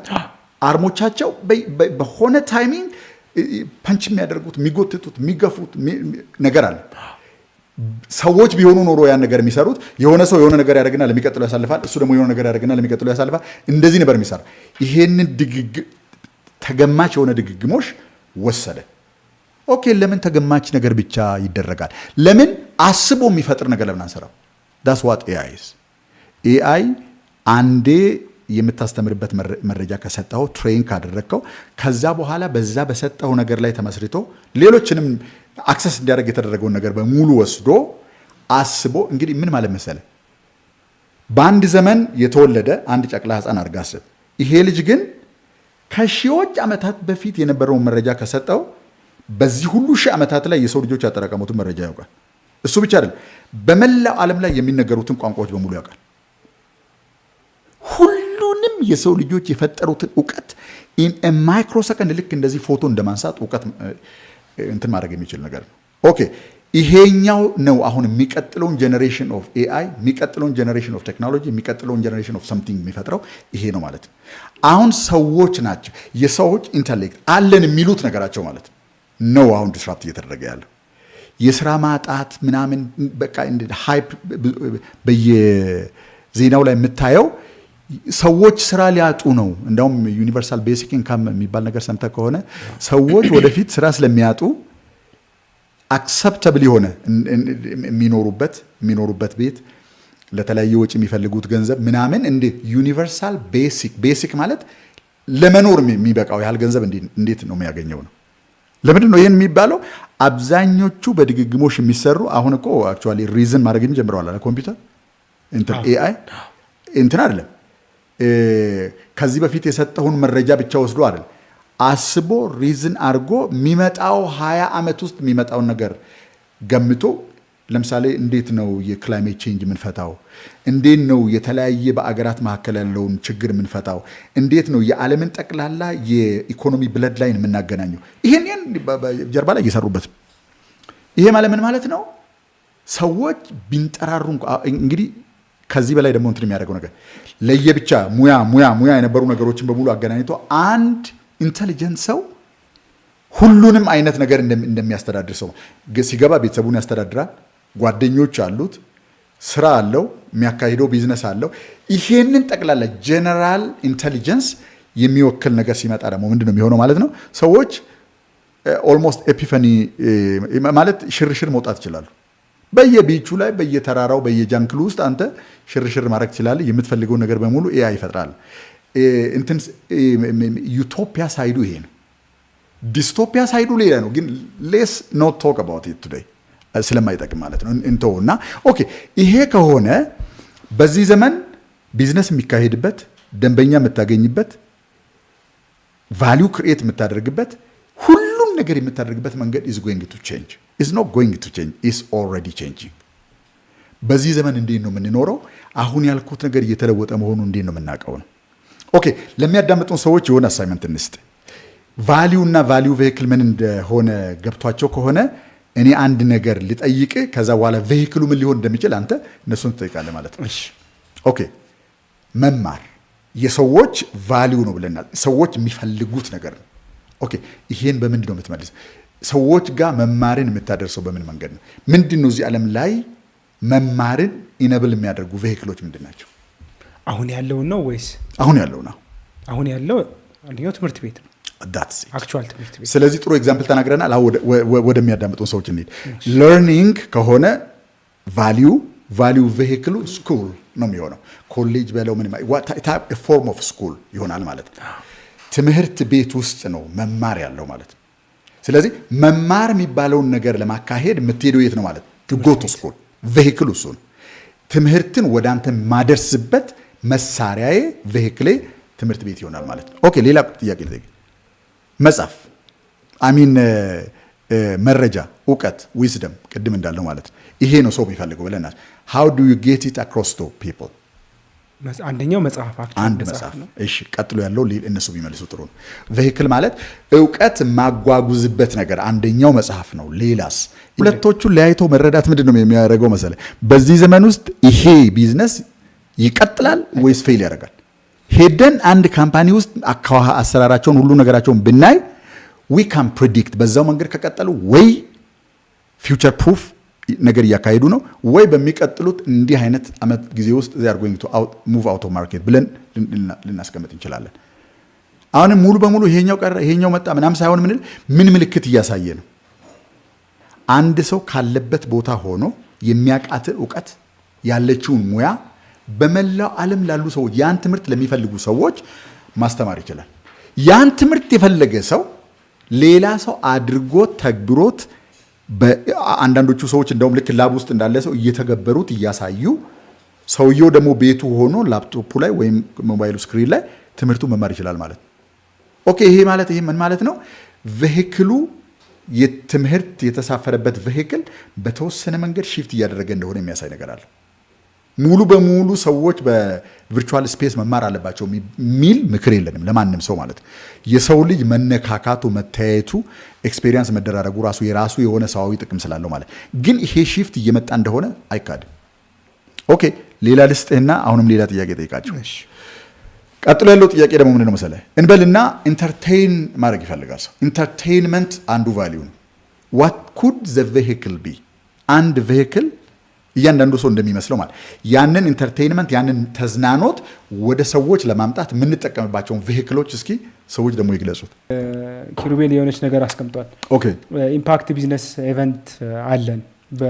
የስ በነገራችን ላይ እሱን መናገር እንፈልጋለን። ታሪ ሌላ የምንነግራቸው ነገር አሁን የምናወራውን ነገር እንዲህ እየመጣ ነው እንዲያርጉ ብቻ ሳይሆን ስትራቴጂክ ፍሬምወርክ እንዴት አድርገን ባለንበት ቢትስ ቢዝነስም ይሁን አተም ቢዝነስም ይሁን ተጨባጭ ፊዚካል ነገር ወይም ፊዚካል አገልግሎት የምትሰጡም ሁኑ በኢንተርኔት ላይ መጓጓዝ የሚችል ዲጂታል ሰርቪስ እና አገልግሎት የምትሰጡም ሁኑ በሚቀጥሉት 5 ዓመታት ከመሬት ተነስቶ በከፍተኛ መጠን ትራይቭ የሚያደርግ ቢዝነስ ማቋቋም የምትፈልጉ ወይም ቢዝነስ ኖሯችሁ ቢዝነሳችሁን ስኬል ማድረግ የምትፈልጉ ወይ የቢዝነሳችሁን ኤሪያ መለወጥ የምትፈልጉ ወይም በዋናው ቢዝነሳችሁ ጎን ላይ ኤክስፐሪመንት ማድረግ የምትፈልጉ ወይም በሚመጡት ስታርታፖች ላይ ኢንቨስት ለማድረግ ምን መመዘኛ ሊጠቀም ለምትሉ ኢንቨስተሮች የ3 ቀን ኢመርሲቭ ትሬኒንግ አዘጋጅተናል።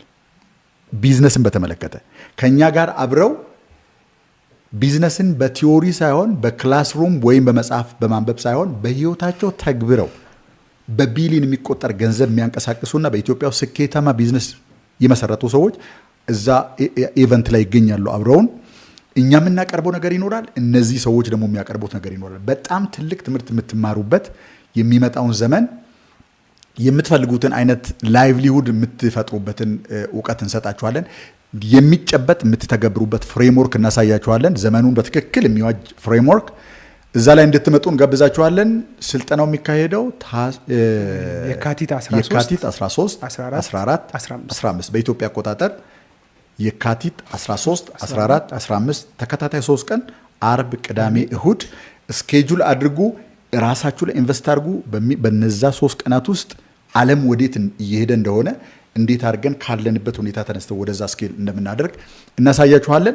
ከዚህ በፊት ካረግናቸው ኢቨንቶች ይለያል። አንደኛ አንተ ብቻ አይደለህም፣ ሌሎችም ሰዎች አሉ። ቀስ እያልን እነማን እንደሆኑ እናገራለን። አክቹዋሊ እየሰራናቸውን ነገሮች በግልጽ እያደረግን እንሄዳለን። እነኚህ ሰዎች በነገራችን ላይ ያላቸውን ቢዝነስ ስኬል ያደረጉ ናቸው። ትክክል። ቁጥር የጨምሩ አይደለም፣ ስኬል ያደረጉ ትክክል። ከዜሮ ተነስተው በትክክል ይሄ ስታርታፕ የሚለውን ነገር ደግሞ በደንብ ኖረውት አብዛኞቹ ስታርታፕም ላይ ለወጣቶች በተለይ አፔል የሚያደርጉ ደግሞ ጎልመስ ይላሉ ቢዝነሶቻቸውን ወደሚቀጥለው ደረጃ መውሰድ ለሚፈልጉ ሰዎች ያንን ቦታ የሚሞሉ ተናግሬያለሁ። በጣም በትልቅ ስኬል ቢዝነስ የሚያካሂዱ ማካሄድ ብቻ ግን አይደለም ታዲያ ራሳቸውን መግለጽ የሚችሉ በደንብ የገባቸውን ነገር ወደ ሌላ ሰው ማጋባት የሚችሉ ሰዎች ይሄን በእርግጠኛ ሆኜ መናገር እችላለሁ። እነዚህን ሰዎች ከሐሳብ ጀምሮ ገበያ ውስጥ ገብቶ ራን ወደ እስከሚያደርግ ድረስ እንዴት ነው የሚሰራው፣ እንዴት ነው ስኬል አፕ የሚደረገው፣ እንዴት ነው ሌቨሬጅ የሚደረገው፣ እንዴት ነው ፓርትነርሺፕ የሚፈጠረው፣ እንዴት ነው ፈንድ ሬዝ የሚደረገው፣ ሁሉንም የቢዝነስን ሐሳብ ተግብረው ከህይወታቸው እየጠቀሱ ሊያሳዩቸው የሚችሉ ሰዎችን ይዘን መተናል። የካቲት 13 14 15 ስኬጁላችሁን ለዚህ ሴሚናር ለዚህ ትሬኒንግ እንድታደርጉ እናሳስባችኋለን። በዚህ ይሄንን የዛሬውን ማነው የቢዝነስ ኢቨንታችንን መመዝገብ የሚፈልጉ ሰዎች ከስር ስልክ ቁጥር አስቀምጠናል። ከዛም ባለፈ ደግሞ ከዚህ በፊት የሰራናቸው ዩቲዩብ ላይ ቢያዩ ሊንክ አስቀምጠናል። ጉግል ፎርሙ ላይ የሚሞላውን ነገር ሞልታችሁ ትልኩልናላችሁ። እኛ ኮንታክት እናደርጋቸዋለን። እንደሱ ካደረጉ ብዙ ነገሮች በነገራችን ላይ ቢዝነሳቸው ቬሂክሉ የሚመስላቸው ሰዎች ከገበያ ይወጣሉ። ቬሂክሉ እንዳልሆነ ስታቅና ሰዎች የሚፈልጉት ቬሂክሉን ሳይሆን ቬሂክሉ ላይ የሚጫነውን እሴት እንደሆኑ ስታቅ የሚቀጥለው ዘመን ሞስት ላይክሊ ቬሂክል ምንድን ነው የሚሆነው? ለትምህርት ምንድን ነው የሚሆነው? ለኢንተርቴይንመንት ምንድን ነው የሚሆነው? ለሙዚቀኛ ምንድን ነው የሚሆነው? ዋት ኢዝ ጎይንግ ቱ ሃፐን? ብዙዎቹ የአርት ሰዎች አሁን ሬዚስት እያደረጉ ነው በኤአይ በኩል እየመጣ ያለው ነገር። አትጠራጠር ግን በ5-6 ዓመት ጊዜ ውስጥ ኤአይ ጀነሬትድ ሙዚቃ በከፍተኛ ደረጃ ተደማጭ የሚሆንበት ጊዜ ፊት ለፊታችን ላይ አለ። what can we do? ይሄን በምን አወቅ ካልከኝ ሂድና fanview.ai የኤአይ ጀነሬተር ኮንተንት ብቻ የሚታይ በሶሻል ሚዲያ በነገራችን ላይ ተፈጥሯል። ፋንቪውን አውቋል? fanvue.ai fanvue .com እዛ የሚመጡ ሰዎች ኤአይ ጀነሬትድ እንደሆነ ያውቃሉ ማለት ነው። ስለዚህ ዋንቲድ እንደውም የሚገርም ነገር እንደ ሰው አይሰላችም፣ አያስመስልም። ኮንተንት አንተ ብቻ የምታቀርበው ነገር እወቅ፣ ነገሩን የምታውቀው መሆን አለብህ። ያልበዛ ኤአይ ድብልቅልቅ ሊያደርገው ይችላል። እሱን ካወቅ በትክክል ከተከታተልከው አንተ በሌለህበት ቦታ ለሰው ልጆች መድረስ አለበት የምትለውን ነገር እነሱ በሚሰሙት ቋንቋ እጃቸው ላይ ልታደርስ ይችላል። ኦኬ ይሄ መርጠው ከሰዎች ፕላትፎርም የኤአይ ፕላትፎርም መርጠው እዛ ቦታ ላይ ፋን የሆኑ ሰዎች አሉ። ኦኬ ምልክቱ አለ ነው ጥያቄ። ምልክቱ የሆነ አዝማሚያ አለ፣ የሆነ የሚያዘምበት አቅጣጫ ላይ የሆነ ምልክቶች መታየት ጀምረዋል። አትጠራጠር፣ ትረንዱ ወደ ላይ እያሳየ ከሆነ something is happening። ያንተን ቢዝነስ የሚነካ ነገር አለ። እሱን በተመለከተ ወደ ውስጥ መተህ እንደገና ሪፍሌክት ማድረግ ያስፈልጋል ማለት ነው። እንደው እኔ ፊውቸር ሾክ የሚባለው መጽሐፍ እንደገና ብታነበው በጣም ደስ ይለኛል። የዛሬ 56 ዓመት ነው የተጻፈው፣ ግን ኢትስ ማርቨለስ። እንደዛ አይነት አክቹዋሊ ብዙ ሰዎች አሉ። ፒተር ሽዋብ የሚባልም ሰው አለ። እነዚህ ሰዎች ምን አይተው እዚህ ዘመን መጥተው እንዴት ሊያዩ ይችላሉ? እኛ ዜና ላይ ተነግሮ አያውቅም። 1970 ላይ ስለ ኤአይ ልታውቃችል። 1970 ላይ ቪርቹዋሊ ጀነሬትድ የሆነ ሰዎች ጀነሬት ያላደረጉት መረጃ እንደሚበዛ በምንም አይነት መንገድ ልታውቃችል። ጂኦፖለቲክሱ ወዴት እንደሚያመራ እንዴት ነው ልታውቅ የምችለው? ይህ ሰውዬ በነገራችን ላይ የነ ሚሃይል ጎርባቾቭ በዛን ዘመን የነበሩ የአሜሪካ ፕሬዚዳንቶችን የግል ባህሪ ጭምር ያጠና የነበረ ሰው፣ ሳውዝ ኮሪያን አሁን ለደረሰችበት ቦታ ያደረሳ ሰው፣ በአንድ ግለሰብ አእምሮ ውስጥ እንዴት የሚመጣውን ዘመን ማየት እንደሚችሉ ሳይ that is really amazing። አሁን ደግሞ ዶክተር ፒተር ዲያማንዴስ እነ ሬይ ካርዝዌል ትንሽ አይመቸኝም ባይ ዘ ወይ ሰውየውን ጃጅ ለማድረግ አይደለም፣ ግን በጣም አግሬሲቭሊ በዚህ በኤአይ እና በሚመጣው ዘመን ላይ ያውም ደግሞ ኢንቲዩስቲያስቲካሊ ነው። በቀደምም ራሱ አንድ እንትን እያቀረቡ ነበር እና በጣም በጣም በጣም ይገርመኛል ሰውየው ምን ወደፊት እያሰበ እንደሆነ። ኤሎን ማስክ በተለይ ሃይብሪዳይዝ ማድረግ የሚለው ነገር ላይ ያለው ኮንሴፕት አይመቸኝም፣ ያስጨንቀኛል እንዳውም ሳስበው ራሱ። ከዛ ውጭ ግን የሚመጣው ዘመን መምጣቱ ካልቀረ ቀድመን የሚመጣውን ነገር ሄድን ካየን ትልቅ ነገር ማድረግ እንችላለን። አሁን የምናወራበት ምክንያት ነው። ለምሳሌ መረጃ በሬዲዮ ይተላለፋል፣ በቴሌቪዥን ይተላለፋል፣ በመጽሐፍ ይተላለፋል። መንገዶቹ ብዙ ናቸው አይደል? አዳራሽ ውስጥ ይተላለፋል፣ በልዩ ልዩ በተጻፉ ወይም በሞገድ በሚናኙ መረጃዎች በኩል ይተላለፋል። አሁን ግን መጽሐፍ ወረቀት ላይ የነበረው ይሄ መጽሐፍ ወደ ኦዲዮ ቡክ ወይም ደግሞ ወደ ኤሌክትሮኒክ ቡክ ሲለወጥ አውቶማቲካሊ እዚኛው ጉዳይ ላይ ቢዝነስ ያላቸው ሰዎች ቆም ብሎ ማየት አለባቸው ማለት ነው። ቢዝነሳቸው መጽሐፍ ማተም ላይ፣ ጋዜጣ ማተም ላይ፣ ወረቀት ማምረት ላይ ኢትዮጵያ ውስጥ ይሄ ጉዳይ የሚመለከታቸው ሰዎች ያውቁታል ብለን ህትመት ላይ ስራቸው የሆኑ ሰዎች they know it well። ጋዜጣ ያትሙ የነበሩ ድርጅቶች ቆይ የጋዜጣ አይነት ቆጥረት ትጨርስ ነበር 4 ኪሎ ሄዳ የተታቃለ የጋዜጣ አይነት ኢትዮጵያ ውስጥ ያለ ብዙ ናቸው። እነሱ አብዛኞቹ አክቹአሊ ሪፖርተር ይመስለኛል ሊድ የሚያደርገው አብዛኞቹ ኦንላይን ናቸው። ያልሆኑት they are no more። በቃ ይሄን ምንም ልታደርጋችልም። አሜሪካ ኪንድል ዳይሬክት ፓብሊሽንግ ሲጀመር ብዙ ሰዎች ሰላማዊ ሰልፍ ወጥተው ነበር። አታሚዎች አገራችንን ስናገለግል ኖረን፣ መረጃ ስንሰጥ ኖረን፣ እውቀት ዊዝደም ለሰዎች ስንሰጥ ኖረን፣ እድሜያችንን በዚህ ጨርሰን ጥርሳችንን በዚህ ነቅለን እንዴት ትላንትና መጥቶ አንድ ሰው እንደዚህ ያደርጋል ነው? መንግስት አይሰማም። ለምን ብትል ኪንድል ዳይሬክት ፓብሊሽንግ ላይ አንድ ሰው ሲያትምና መጽሐፉ ሲሸጥ ስፕሊቱ ወዲያው በመንግስት አካውንት ውስጥ ነው የሚገኝ።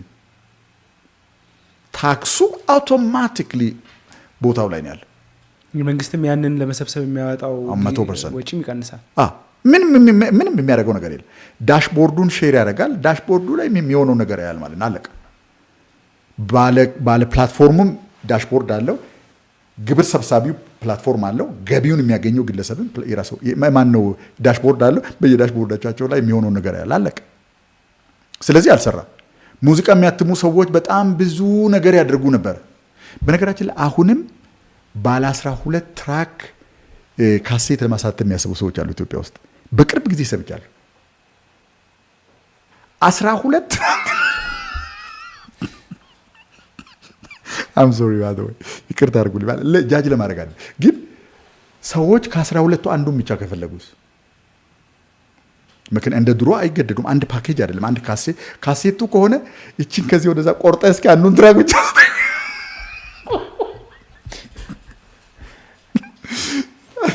አሁን እንደዛ የሚፈለግ አይደለም። አንድ ትራክ ለብቻው ዋጋ አለ። ስለዚህ 11 ሙሉ ለምን ታጠራቅማለህ? ለየብቻ ወደ ማርኬት የሚወጣበትን መንገድ ቀይሰ ካልሰራ በስተቀር አንድ ላይ የሚሸጥ የድሮ ዘመን አይደለም። ይሄኛው ዲፍረንት ስቶሪ። ኦኬ። ስለዚህ መጽሐፍ ከመጽሐፍ ላይ ወርዶ ወደ ኢቡክ ወደ ኦዲዮ ቡክ ሲለወጥ ትምህርት ወይም መማር ከተለመደው የትምህርት ቤት ወይም ትራዲሽናል ስኩል ወጥቶ ሌላ ነገር ከጀመረ እነዚህ ሰዎች ቆም ብለው ሪዲዛይን ማድረግ አለባቸው ማለት ነው አፕሮቻቸውን። ይቀጥላል መማር በነገራችን ላይ ፎርኤቨር። ለምን ይሄ አይደለም የሰው ልጅ ይኑር እንጂ ምድር ላይ ለርኒንግ ኢዝ ጎይንግ ቱ ኮንቲኒው። የየዘመናቱ ትምህርት አሰጣጥ፣ ትምህርት አቀባበል፣ ትምህርት የሚሰጥበት መንገድ ግን እየተለወጠ ይሄዳል። ሬሌቫንሱ እየተለወጠ ይሄዳል። እሱኛው ፓርት ነው መሰራት ያለበት ማለት ነው። እሱኛው ፓርት ነው መሰራት ያለበት። እኔ ከ1 ሚሊዮን በላይ ሰብስክራይበሮች ያሉት አንድ አስተማሪ አይቻለሁ ዩዴሚ ላይ። አንድ ግለሰብ ነው ግን 1 ሚሊዮን ፒፕል የእሱን አንድ ኮርስ ይወስዳሉ። አንዳንድ $1 ብቻ ቢያስከፍል አንዴ ቀርጾ ለቆታል። ሂ earns $1 million ማለት ነው $1 ብቻ ቢያቀ።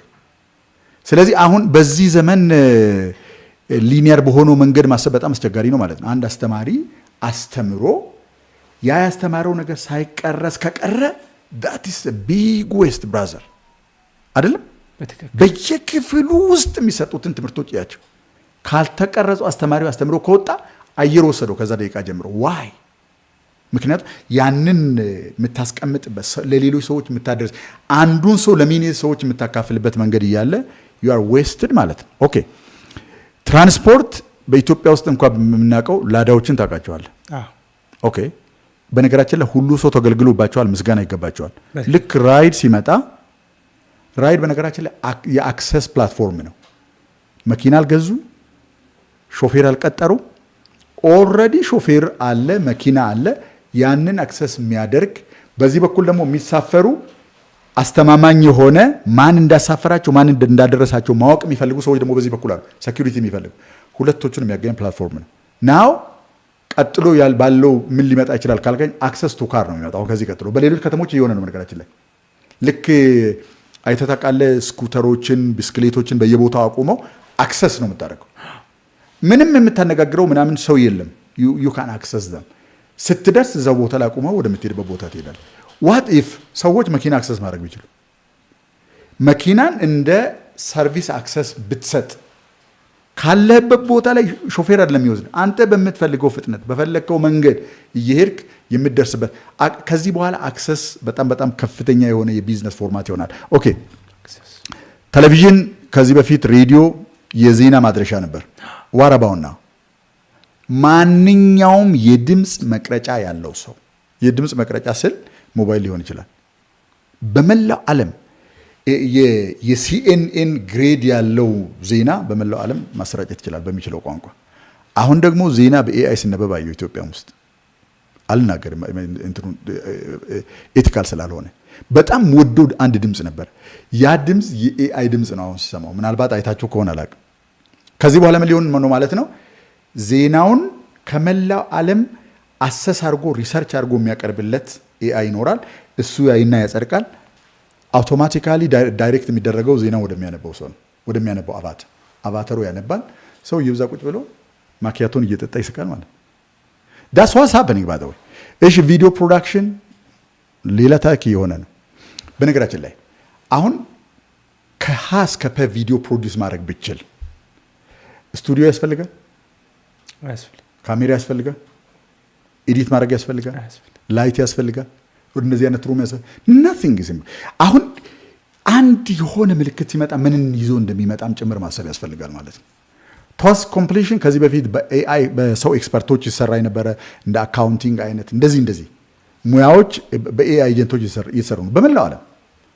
ኦኬ። ስለዚህ አሁን ይሄ የሆነ ሲሄድ ምን ይሆናል? ሙዚቃ ከዛ በፊት ካሴት ነበር፣ ከዛ ዲቪዲ መጣ፣ ከዛ በኋላ ምናምን መጣ፣ ከዛ በኋላ ናው ስትሪሚንግ። ይሄ አኗኗራችንን፣ ገንዘብ የምናገኝበትን መንገድ፣ የምንኖርበትን መንገድ፣ ሪሶርስ አክሰስ የምናደርግበትን መንገድ፣ የምንሸጥበትን የምንገዛበትን መንገድ ሙሉ በሙሉ ይለውጠዋል። ይሄንን ሁሉም ሰው በያለበት ያየ ይመስለኛል። ስለዚህ የመጀመሪያው ምልክት ምንድን ነው ካልከኝ ቫሊዩ ቬሂክልስ አር ጎይንግ ቢትስ ወይም ዲጂታሊ ኢኔብልድ። ይሄን ነገር ሁሉም ሰው ቢያውቁት የመጀመሪያው ምልክት የሆነ ማሲቭ ለውጥ ውስጥ እንዳለን የምታውቀው ብዙዎቹ ከዚህ በፊት በቁስ መልክ የምናውቃቸው ቬሂክሎች ወደ ቢት ቬሂክል እየተለወጡ ነው። ለምሳሌ አንዴ ምን አየሁ መሰለ፣ እቺ ሴሚናር ሳካሄድ ፕሬዘንት ማድረግባት መንገድ የለችም ፖይንተር ማለት ነው። አንዴ የሆነ እንትን ላይ ተጨናነኩኝ፣ እንትኑ አልቆ ማለት ነው። ከዛ በኋላ ምን አየሁኝ ስጠይቅ አፕ መጫን ትችላለህ። እዚህ ላይ እንትና ፖይንተሯ የምትሸጥ ነገር ናት አይደል? እዚህ ጋር የሚሰካ ነገር አለ፣ እዚህ ጋር የምትይዛት ነገር አለ። ፊዚካል ሃርድዌር ነው። ግን እዚህ ጋር ምንድን ነው የምታደርገው? በብሉቱዝ ታገናኛል። አፑ በብሉቱዝ ያገናኘዋል፣ ከላፕቶፑ ጋር ያገናኘዋል። አፑ ላይ ሆኜ ፓወርፖይንትን አክሰስ ማድረግ ይችላል። ስለዚህ በሶፍትዌር እንደ እንትን መጠቀም ይችላለሁ ማለት፣ እንደ ፕሬዘንተር መጠቀም ይችላለሁ ማለት ነው። ኦኬ እዛ ምን ያደርጋል ማለት ነው? በአንድ ቀን ምሽት ያንን ያጠፋል። እንትን ሳላየም በሞባይል ፕሮጀክተር አላየም። ኦኬ ምን ያደርጋል ማለት ነው? እሱ በ100 ሺህ የሚሸጥ ፕሮጀክተር ዲስራፕት ያደርጋል ማለት። ፕሮጀክተር የሚሰራው በአንድ ካምፓኒ አይደለም። እርግጥ እንትኑን የሚሰራ አለ፣ ምንድነው ሌንሱን የሚሰራ አለ፣ ብዙ ነገሮች አሉ እዛ ውስጥ። እነዚህ በሙሉ ናቸው ዲስራፕትድ የሚሆኑት ማለት። ስለዚህ የዚህኛው ዘመን አንደኛው ምልክት እንድታዩት የሚፈለገው ነገር ቫሊዩዎችን የሚሸከሙ ቬሂክሎች ዚያር ጎይንግ ቢትስ መሆን ደግሞ የማይችሉት ኢኔብልድ ዲጂታሊ ኢኔብልድ የሆኑ ለምሳሌ ምግብ ዋየርለስሊ መላክ አችልም አይደል? ግን ዴሊቨሪ ኢዝ ዘ ዲጂታል ኤክስቴንሽን ኦፍ ዳት አቶም ቢዝነስ።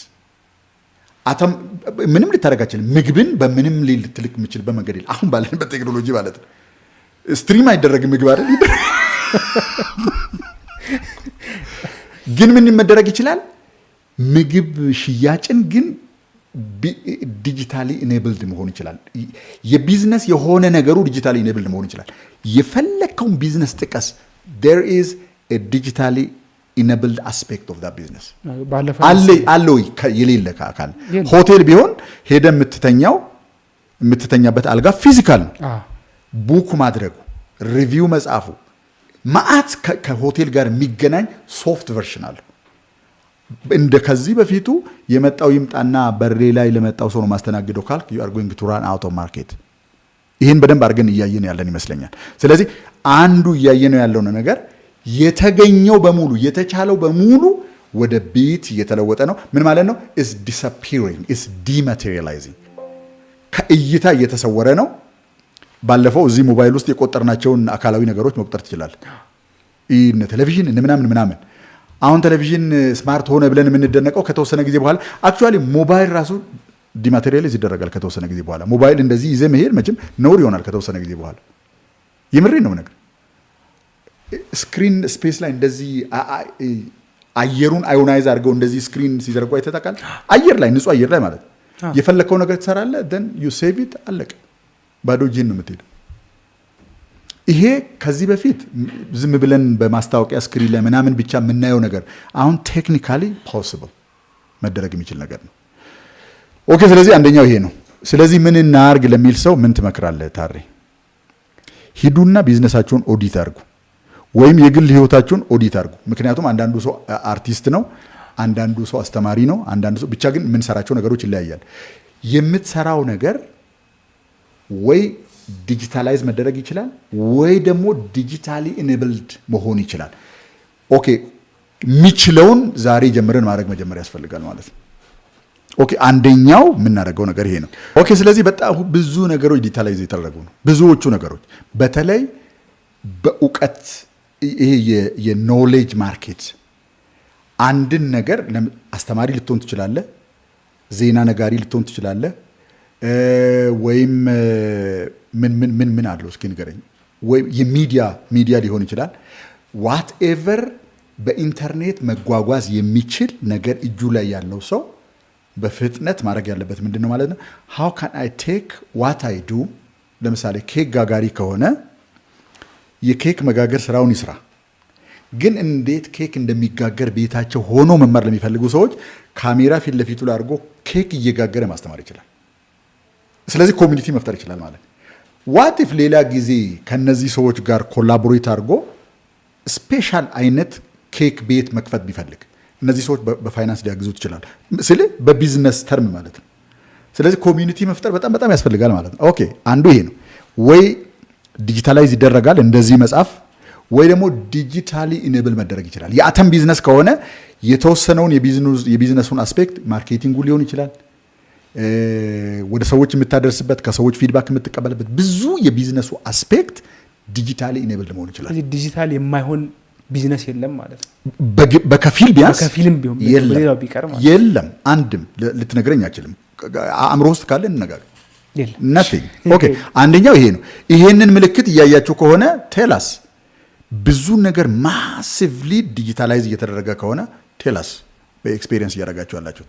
ሌላኛውና በጣም እንግዳው ነገር ኢትዮጵያም ውስጥ በደንብ ኤክስፔሪየንስ አድርጋል ብዬ አስባለሁ። ሰዎች ምድር ላይ አሉ፣ በአካል እያየናቸው ነው። በየመንገዱ ላይ ሂድና መገናኛ አካባቢ፣ ፒያሳ አካባቢ ሰዎች ሲዘዋወሩ መሬት ላይ ነው ያሉት። ገበያን በተመለከተ ግን አንድ ሰው ምድር ላይ አለ። ሞባይል እጁ ላይ የያዘ ሰው የምድር ገበያተኛ አይደለም። ቪርቹዋል ስፔስ ላይ ብቻ የምታገኘው ነገር። ይህን ቤት ውስጥ ራሱ አውቀዋለሁ። ታፈራ የሆነ ነገር መግዛት ብትፈልግ አገላብጣ አይታ ዋጋ፣ ኳሊቲ፣ አይነት ምናምን አይታ ከጨረሰች በኋላ ከሚፈልገው ቦታ ሄዳ ነው የምትገዛው። ያ ማለት ምን ማለት መሰለህ?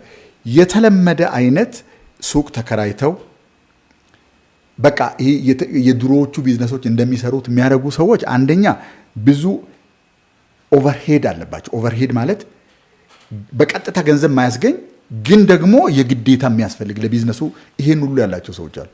አንዳንዶቹ ሰዎች ደግሞ መጀመሪያ መጥተው ምንድን ነው የሚያደርጉት? ኮሚኒቲ ይገነባሉ።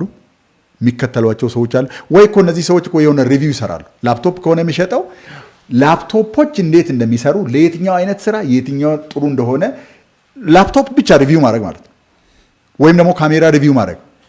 አንተ እያመንካቸው ትመጣለህ። ኮሚኒቲ ይገነባሉ። ያን አይነት ፍላጎት ያላቸው ሰዎች እነዚህ ሰዎች ኮሚኒቲ ይሆናሉ። ሌላ ጊዜ መግዛት ብትፈልግ አማክሮህም ጭምር ፕሮዳክትም ይሸጥላል። ኮሚዩኒቲ መገንባት ግዴታ ይሆናል ማለት ነው። ስለዚህ ባጭሩ ምን ለማለት ነው? የአሁኑ ገበያ ቪርቹዋል ላይ ነው የሚያልቀው ማለት ነው። ዴሊቨሪ ምን ማለት እንደሆነ ማየት ትችላለህ። አብዛኞቹ ቪርቹዋል ሾፕ ያላቸው የሚመስሉ ገበያተኛውን በግል በኮሚኒቲ መልክ የሚያቋቁሙ ሰዎች በተለመደው ገበያ በተለመደው የሱቅ ክልል ውስጥ የሚሰሩ ሰዎችን ኮንፊውዝ እያደረጉ ነው የሚሄዱት። ይሄን አይታል በደንብ። እስኪ ምን ምልክቶች አሉ ሰው መሬት ላይ እንዳልሆነ ማለት ነው? ለምሳሌ አንዳንድ ሰዎች የት እንዳሉ አይታወቁም፣ ግን በጣም ብዙ ደንበኛ ያላቸው አሉ። ትክክል። ለብዙ ሰው ይደርሳሉ ማለት ነው። ትክክል።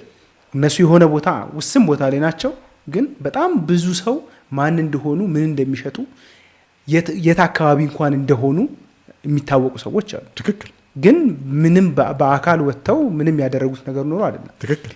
እዚሁ ዲጂታል ላይ ማርኬቲንግ ሲሰሩ ዲጂታሊ ስለሚሰሩ በጣም ብዙ ሰው የሚያውቃቸው ሰዎች። ስለዚህ ዝም ብለህ ሱቅን ከፍተህ ከምትቀመጥ የሱቅህን የሽያጩንና የማርኬቲንግ አካሉን ዲጂታሊ ኢኔብል ማድረግ ትችላለህ ማለት። በነገራችን ላይ አንድ ማርኬት እየመጣ ኦፊሻል ስላልሆነ ሳንናገር ግን እንትኑን እንናገር። በጣም ትልቅ የማርኬት ቦታ ነው። ሃይፐር ማርኬት የዴሊቨሪ ሲስተም ለብቻው ዲዛይን አድርገዋል።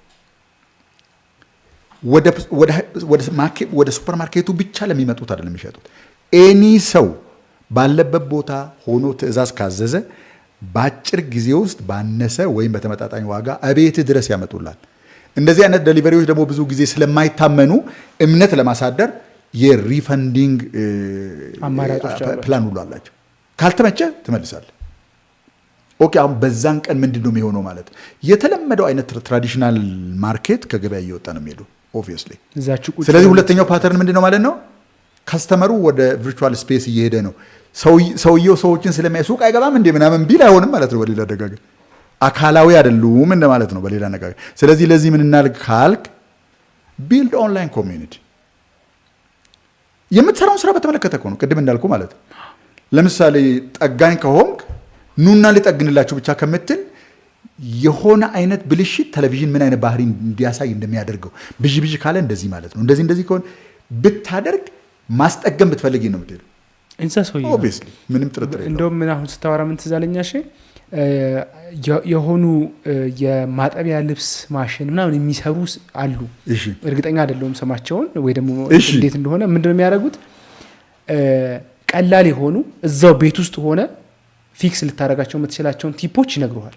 በጣም የሚገርም ነው። ከዛ ካለፈ ግን እነሱ ጋር ነው የምትሄዱ። ምክንያቱም በነፃ እየሰጡ በነፃ ፎሪልም ያንን ነገር የሚያረክ ሰው በደመነፍስ እያመንኩ ነው የሚሄደው ይሄን ሰው እያመንኩ። ምክንያቱም ምንም አልከፈልኩም ስለሚያወራው ነገርም ያውቃል ማለት ነው። ነገራችን መጀመሪያው እሱ ነው።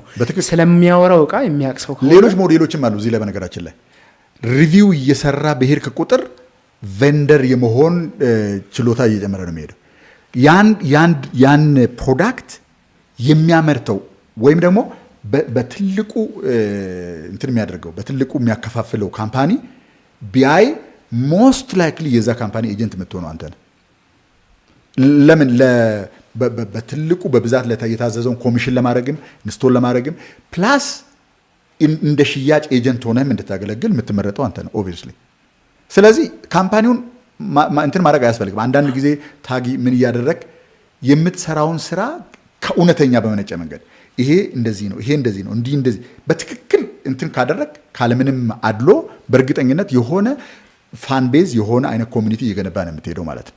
ኮሚኒቲው በሚሸጠውም በኩል አለ፣ በሚገዛውም በኩል አለ። ይሄ ወደፊት እየሆነ የሚሄድ ነገር ነው። ሁለተኛው ምልክቱ ይሄ ነው።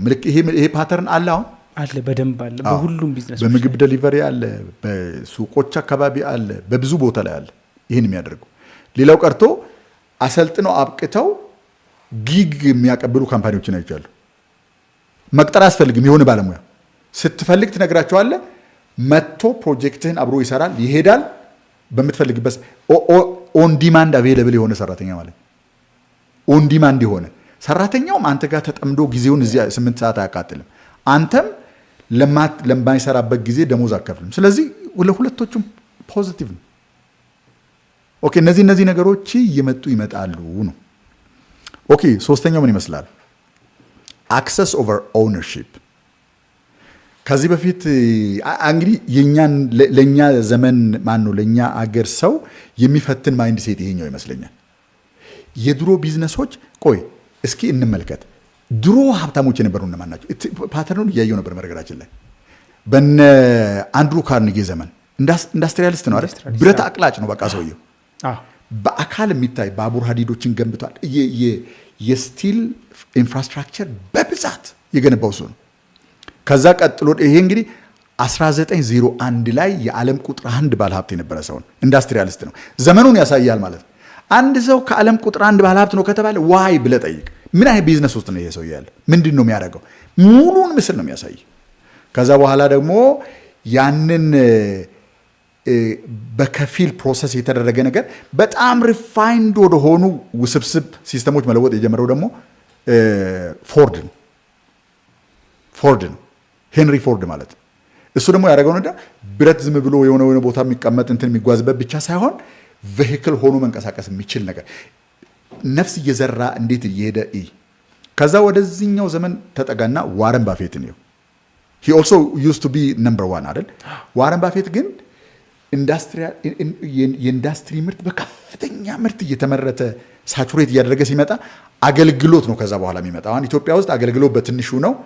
ብዙን አሁን እየሰራን ያለነው ግብርናን በለው ምንም በለው። ምክንያቱም ለማገልገል ምርት መኖር አለበት። ለምሳሌ ለማጓጓዝ የተመረተ ምርት መኖር አለበት።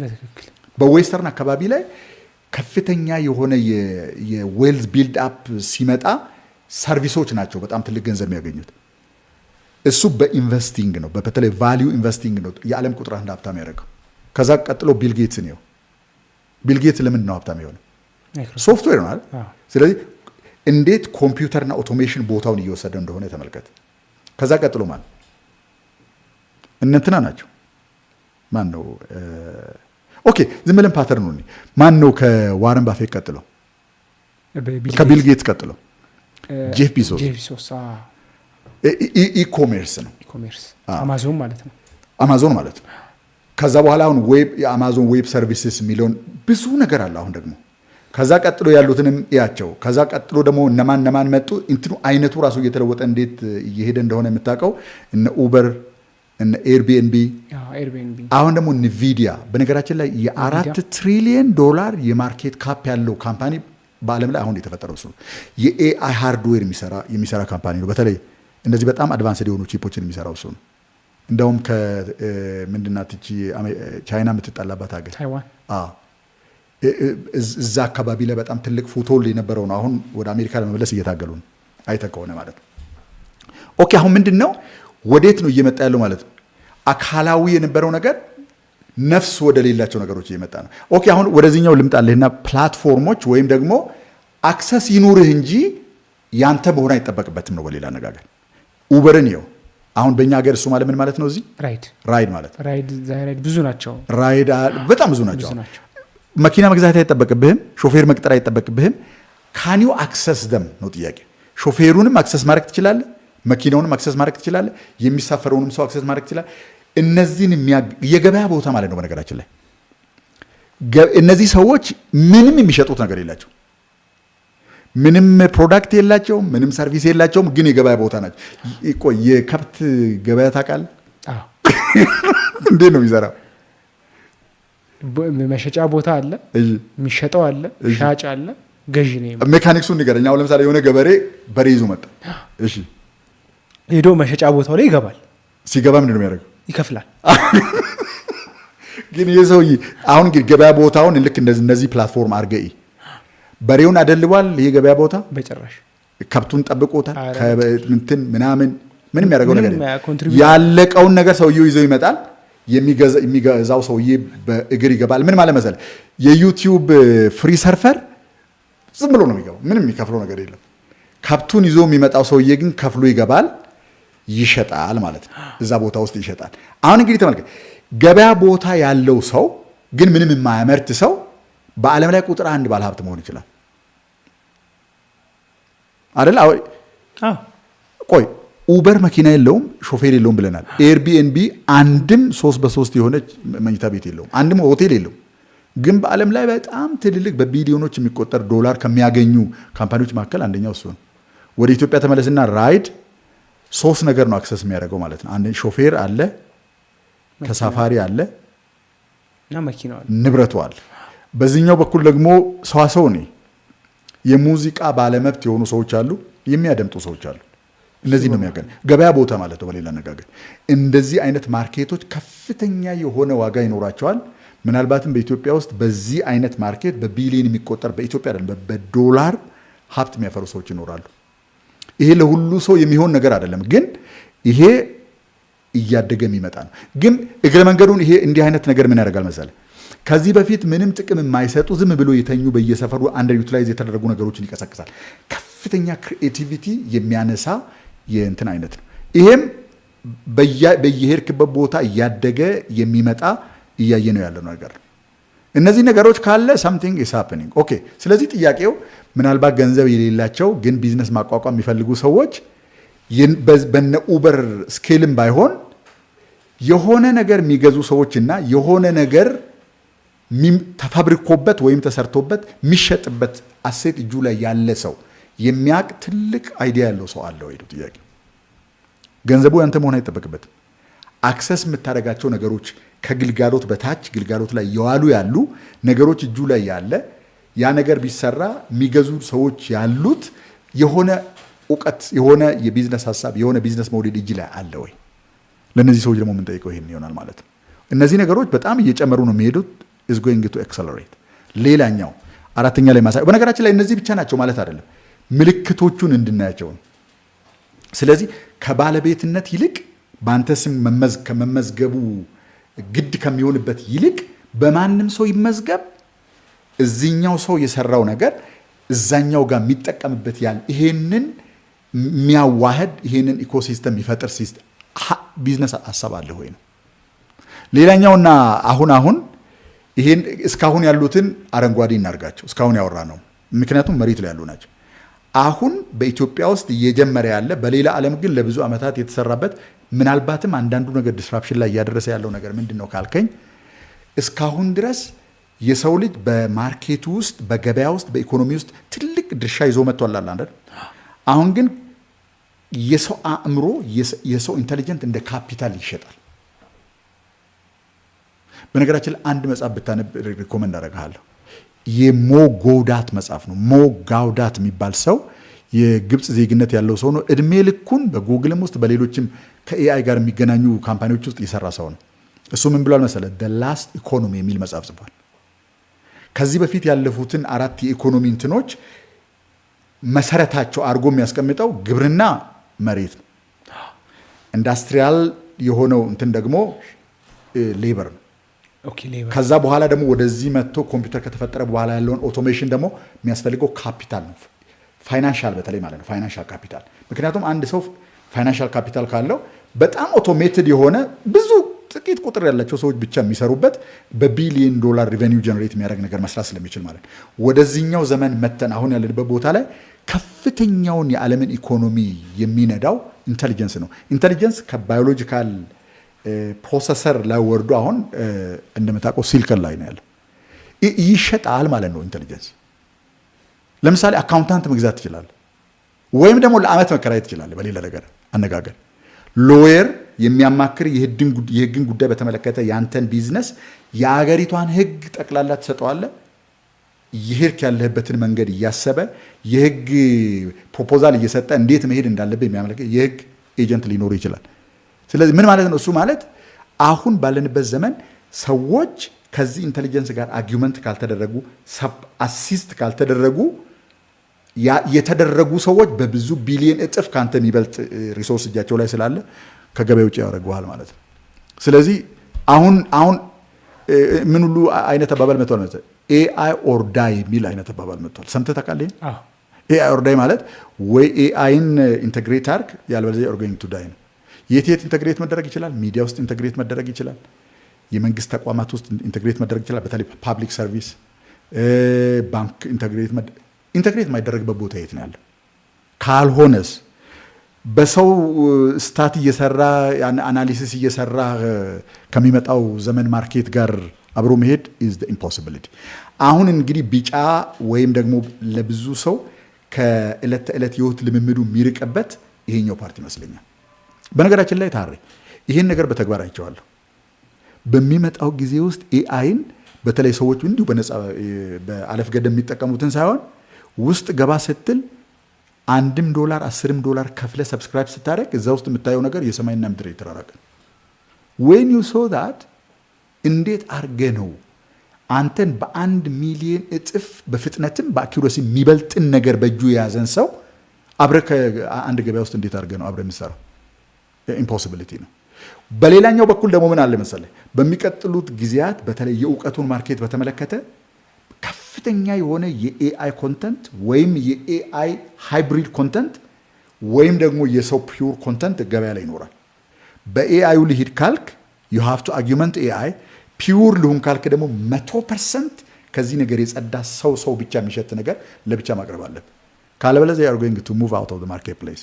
ይሄን ስል ግን ለቢዝነሶችም ለግለሰቦችም በሚቀጥሉት ጊዜያት ብዙዎቹ ነገሮቻቸውን ኦቶሜት ካላደረጉ እውቀቱን የሚተረጉሙበት አናሊሲሱን የሚሰራላቸው ነገር ካላገኙ people are going to move out of market። ለምሳሌ በሚቀጥለው አንድ ሰው ያንተን ሆቴል ቡክ አደረገ፣ ስሙን ታውቀዋለህ፣ ሶሻል ሚዲያ መረጃው ኤቭሪዌር አለ። ይሄ ሰው መጥቶ ኔጌቲቭ ኮሜንት ሰጥቶ ቢሄድ ለምን ኔጌቲቭ ኮሜንት ሰጥቶ እንደሆነ ማወቅ ትችላለህ? ከጻፈው በትክክል እንትን ባይል that's a bullshit place don't go there ever ምናምን ቢል ቢያንስ ኢሪቴት ያደረገውን የሆነ ነገሩን ማወቅ ትችላለህ። ለምሳሌ እዛ አካባቢ ላይ ኤአይ ፓወርድ ካሜራዎች ቢኖሩ የሆነን እያንዳንዱን የተነገረህንም ያልተነገረህንም ማወቅ ትችላላችሁ።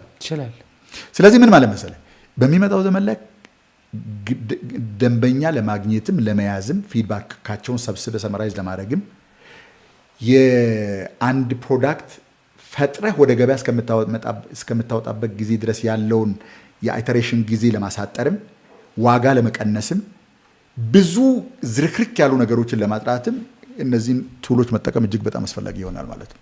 ስለዚህ ኤአይ የማይገባበት ቢዝነስ ቴልሚ የለም ነው። ቴልሚ ካለ እስኪ ቴልሚ እንደው የእውነት ማለት ነው አእምሮ ውስጥ ካለ እስኪ ንገረኝ። የለም እኔ አእምሮ ውስጥ እየፈለግኩ ነበር። አክቹዋሊ ምን መሰለ ኤአይ ቴክኖሎጂ አይደለም።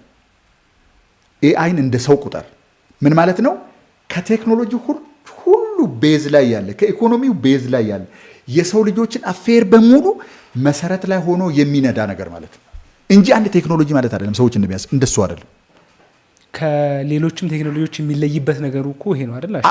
ኢትስ ኖት የሆነ ሴክተር ለመለወጥ የመጣ ነገር አይደለም። ሁሉንም ሴክተር የሚሸከም ኢንተሊጀንስ ነው። ኦኬ። ስለዚህ ኢፍ ዩ አር አብሰንት ፍሮም ዳት ፕላትፎርም ዩ ዶንት ኤግዚስት ኢን ዘ ማርኬት ፕሌስ ማለት ነው። አቮይድ ማድረግ አይቻልም ያለው አይቻልም። ኦኬ። ዛሬ ምንም አይነት ስሜት አልተሰማቸው ይሆናል ሰዎች። የዛሬ 2 ዓመት ምንም ስሜት አልተሰማቸው ይሆናል። የዛሬ 3 እና 4 ዓመት ግን ወገብህን ማንቋቋት ይጀምራል። በደንብ ትሰማዋል።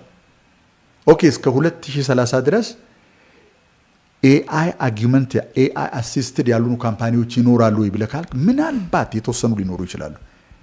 ብዙዎቹ ግን ወይ ተገደው ደግሞ መጥፎ ችግር ምንድነው መሰለ ነገሩ ከደረሰ በኋላ በሪአክቲቭ ሞድ ላይ ሆነ አዶፕት የምታደርግበት መንገድና ገና ነገሩ ሳይደርስ ካሁኑ ቁጭ ብላ አስበህ የምታደርግበት መንገድ በጣም የተለያየ ነው። ስለዚህ ለነዚህ ሰዎች የምንለው ምንድነው ኢንተግሬት ኤአይ ኢን ዩ ቢዝነስ።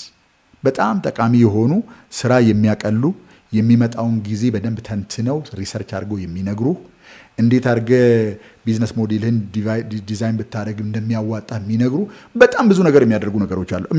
እያየሁኝ ስለሆነ በተግባር ይሄን በደንብ አድርጌ በድፍረት መናገር ይችላል። ቢዝነሱ የአተም ቢዝነስም ይሁን የቢትስ ቢዝነስም ይሁን የትኛውንም አይነት ቢዝነስ የሚሰራ ሰው በደረሰበት የእውቀት ደረጃ ይሄንን ማድረግ የሚችሉ ሰዎች በነገራችን ላይ ሌላ እንትን ማድረግ የምፈልገው ነገር ዌብሳይት ዲዛይን የሚያደርጉ የተለያዩ የአይቲ ሰርቪስ የሚሰጡ ሰዎች አሉ ኢትዮጵያ ውስጥ። ኤአይ ስፔሻላይዝ ያደረጉ ግን የሉ። አሁን ኤአይ ስፔሻላይዝ የሚያደርጉ ኢንዲቪጁዋሎች በአይቲ አካባቢ ላይ ያሉ ሰዎች ማለት በሚቀጥለው 2 እና 3 ዓመት ጊዜ ውስጥ ስራ ለመስራት ወረፋ አይበቃቸው። ዛሬ ቢጀምሩና በደንብ አድርገው ስፔሻላይዝ ቢያደርጉ በተለይ ሴክቶራል እውቀት ቢኖራቸው በየሴክተር ውስጥ ምን እንደሚደረግ እንዴት ፍሎ ኦፍ ኤቭሪቲንግ እንዴት እንደሚሄድ ካወቁ is going to be wonderful። ኪሩቤል የሆነች ነገር አስቀምጧል። ኦኬ። ኢምፓክት ቢዝነስ ኢቨንት አለን yes በነገራችን ላይ እሱን መናገር እንፈልጋለን። ታሪ ሌላ የምንነግራቸው ነገር አሁን የምናወራውን ነገር እንዲህ እየመጣ ነው እንዲህ አድርጉ ብቻ ሳይሆን the strategic framework እንዴት አድርገን ባለንበት ቢትስ ቢዝነስም ይሁን አተም ቢዝነስም ይሁን ተጨባጭ ፊዚካል ነገር ወይም ፊዚካል አገልግሎት የምትሰጡም ሁኑ በኢንተርኔት ላይ መጓጓዝ የሚችል ዲጂታል ሰርቪስ እና አገልግሎት የምትሰጡም ሁኑ በሚቀጥሉት 5 ዓመታት ከመሬት ተነስቶ በከፍተኛ መጠን ትራይቭ የሚያደርግ ቢዝነስ ማቋቋም የምትፈልጉ ወይም ቢዝነስ ኖሯችሁ ቢዝነሳችሁን ስኬል ማድረግ የምትፈልጉ ወይ የቢዝነሳችሁን ኤሪያ መለወጥ የምትፈልጉ ወይም በዋናው ቢዝነሳችሁ ጎን ላይ ኤክስፐሪመንት ማድረግ የምትፈልጉ ወይም በሚመጡት ስታርታፖች ላይ ኢንቨስት ለማድረግ ምን መመዘኛ ሊጠቀም ለምትሉ ኢንቨስተሮች የ3 ቀን ኢመርሲቭ ትሬኒንግ አዘጋጅተናል። ቢዝነስን በተመለከተ ከኛ ጋር አብረው ቢዝነስን በቲዮሪ ሳይሆን በክላስሩም ወይም በመጽሐፍ በማንበብ ሳይሆን በህይወታቸው ተግብረው በቢሊዮን የሚቆጠር ገንዘብ የሚያንቀሳቅሱና በኢትዮጵያ ውስጥ ስኬታማ ቢዝነስ የመሰረቱ ሰዎች እዛ ኢቨንት ላይ ይገኛሉ አብረውን። እኛ የምናቀርበው ነገር ይኖራል፣ እነዚህ ሰዎች ደግሞ የሚያቀርቡት ነገር ይኖራል። በጣም ትልቅ ትምህርት የምትማሩበት የሚመጣውን ዘመን የምትፈልጉትን አይነት ላይቭሊሁድ የምትፈጥሩበትን እውቀት እንሰጣችኋለን። የሚጨበጥ የምትተገብሩበት ፍሬምወርክ እናሳያችኋለን። ዘመኑን በትክክል የሚዋጅ ፍሬምወርክ እዛ ላይ እንድትመጡ እንጋብዛችኋለን። ስልጠናው የሚካሄደው የካቲት 13 14 15 በኢትዮጵያ አቆጣጠር የካቲት 13 14 15 ተከታታይ 3 ቀን አርብ፣ ቅዳሜ፣ እሁድ ስኬጁል አድርጉ። ራሳችሁ ላይ ኢንቨስት አድርጉ። በነዛ 3 ቀናት ውስጥ ዓለም ወዴት እየሄደ እንደሆነ እንዴት አድርገን ካለንበት ሁኔታ ተነስተው ወደዛ ስኬል እንደምናደርግ እናሳያችኋለን። ከዚህ በፊት ካረግናቸው ኢቨንቶች ይለያል። አንደኛ አንተ ብቻ አይደለህም፣ ሌሎችም ሰዎች አሉ። ቀስ እያልን እነማን እንደሆኑ እናገራለን። አክቹዋሊ እየሰራናቸውን ነገሮች በግልጽ እያደረግን እንሄዳለን። እነኚህ ሰዎች በነገራችን ላይ ያላቸውን ቢዝነስ ስኬል ያደረጉ ናቸው። ትክክል። ቁጥር የጨምሩ አይደለም፣ ስኬል ያደረጉ ትክክል። ከዜሮ ተነስተው በትክክል ይሄ ስታርታፕ የሚለውን ነገር ደግሞ በደንብ ኖረውት አብዛኞቹ ስታርታፕም ላይ ለወጣቶች በተለይ አፔል የሚያደርጉ ደግሞ ጎልመስ ላሉ ቢዝነሶቻቸውን ወደሚቀጥለው ደረጃ መውሰድ ለሚፈልጉ ሰዎች ያንን ቦታ የሚሞሉ ተናግሬያለሁ። በጣም በትልቅ ስኬል ቢዝነስ የሚያካሂዱ ማካሄድ ብቻ ግን አይደለም ታዲያ ራሳቸውን መግለጽ የሚችሉ በደንብ የገባቸውን ነገር ወደ ሌላ ሰው ማጋባት የሚችሉ ሰዎች ይሄን እርግጠኛ ሆኜ መናገር እችላለሁ። እነዚህን ሰዎች ከሐሳብ ጀምሮ ገበያ ውስጥ ገብቶ ራህን ወደ እስከሚያደርግ ድረስ እንዴት ነው የሚሰራው፣ እንዴት ነው ስኬል አፕ የሚደረገው፣ እንዴት ነው ሌቨሬጅ የሚደረገው፣ እንዴት ነው ፓርትነርሺፕ የሚፈጠረው፣ እንዴት ነው ፈንድ ሬዝ የሚደረገው፣ ሁሉንም የቢዝነስን ሐሳብ ተግብረው ከህይወታቸው እየጠቀሱ ሊያሳዩቸው የሚችሉ ሰዎችን ይዘን መተናል። የካቲት 13፣ 14፣ 15 ስኬጁላችሁን ለዚህ ሴሚናር ለዚህ ትሬኒንግ እንድታደርጉ እናሳስባችኋለን። በዚህ ይሄንን የዛሬውን ማነው የቢዝነስ ኢቨንታችንን መመዝገብ የሚፈልጉ ሰዎች ከስር ስልክ ቁጥር አስቀምጠናል። ከዛም ባለፈ ደግሞ ከዚህ በፊት የሰራናቸው ዩቲዩብ ላይ ቢያዩ ሊንክ አስቀምጠናል። ጉግል ፎርም አስቀምጠናል። ጉግል ፎርሙ ላይ የሚሞላውን ነገር ሞልታችሁ ትልኩልናላችሁ። እኛ ኮንታክት እናደርጋቸዋለን። እንደሱ ካደረጉ እንደሱ ሲያደርጉ እኛ ኮንታክት እናደርጋቸዋለን። አሽዬ በእኔ በኩል ዛሬ ይዘን የመጣነውን ነገር እንደውም ካስቀመጥነው ጊዜ አሳልፈን ትክክል አሳልፈን ደሊቨር አድርገናል በሚገባ። ከዚህ ዛሬ ካስቀመጥነው ነገር ደግሞ ሁላችሁም የሆነ ላይትኒንግ ያያችሁ ይመስለኛል ዛሬ በሰጠነው ኮንተንት ላይ። ስለዚህ ለዛሬ ያዝነው ነገር ይሄ ነው። አብራችሁን የነበራችሁ ስትከታተሉን የነበራችሁ በሚቀጥለው የምናቀርበው ነገር አለ። እዛም ላይ በደንብ አድርጋችሁ በታችሁ ቀጥሎ ያለውን ነገር ደግሞ እንድትማሩ እንጋብዛችኋለን። ኮንትሪቢዩት ያደረጋችሁ አብራችሁን የቆያችሁ በኮሜንት በሪያክት እያደረጋችሁ አብራችሁን የነበራችሁ በሙላ እጅግ በጣም እናመሰግናለን። በዩቲዩብ ብቻ ሳይሆን በቲክቶክም አብራችሁን የነበራችሁ በሙላ እናመሰግናለን። ሳምንት ደግሞ ሌላ በዚሁ ዘርፍ ላይ ሌላ ነገር ይዘን እንገናኛለን። በእኔ በኩል ጨርሻለሁ። ሰላም እደሩ። መልካም ጊዜ ይሆንላችሁ። በያላችሁበት ቦታ መልካም ጊዜ ይሆንላችሁ። ቻው።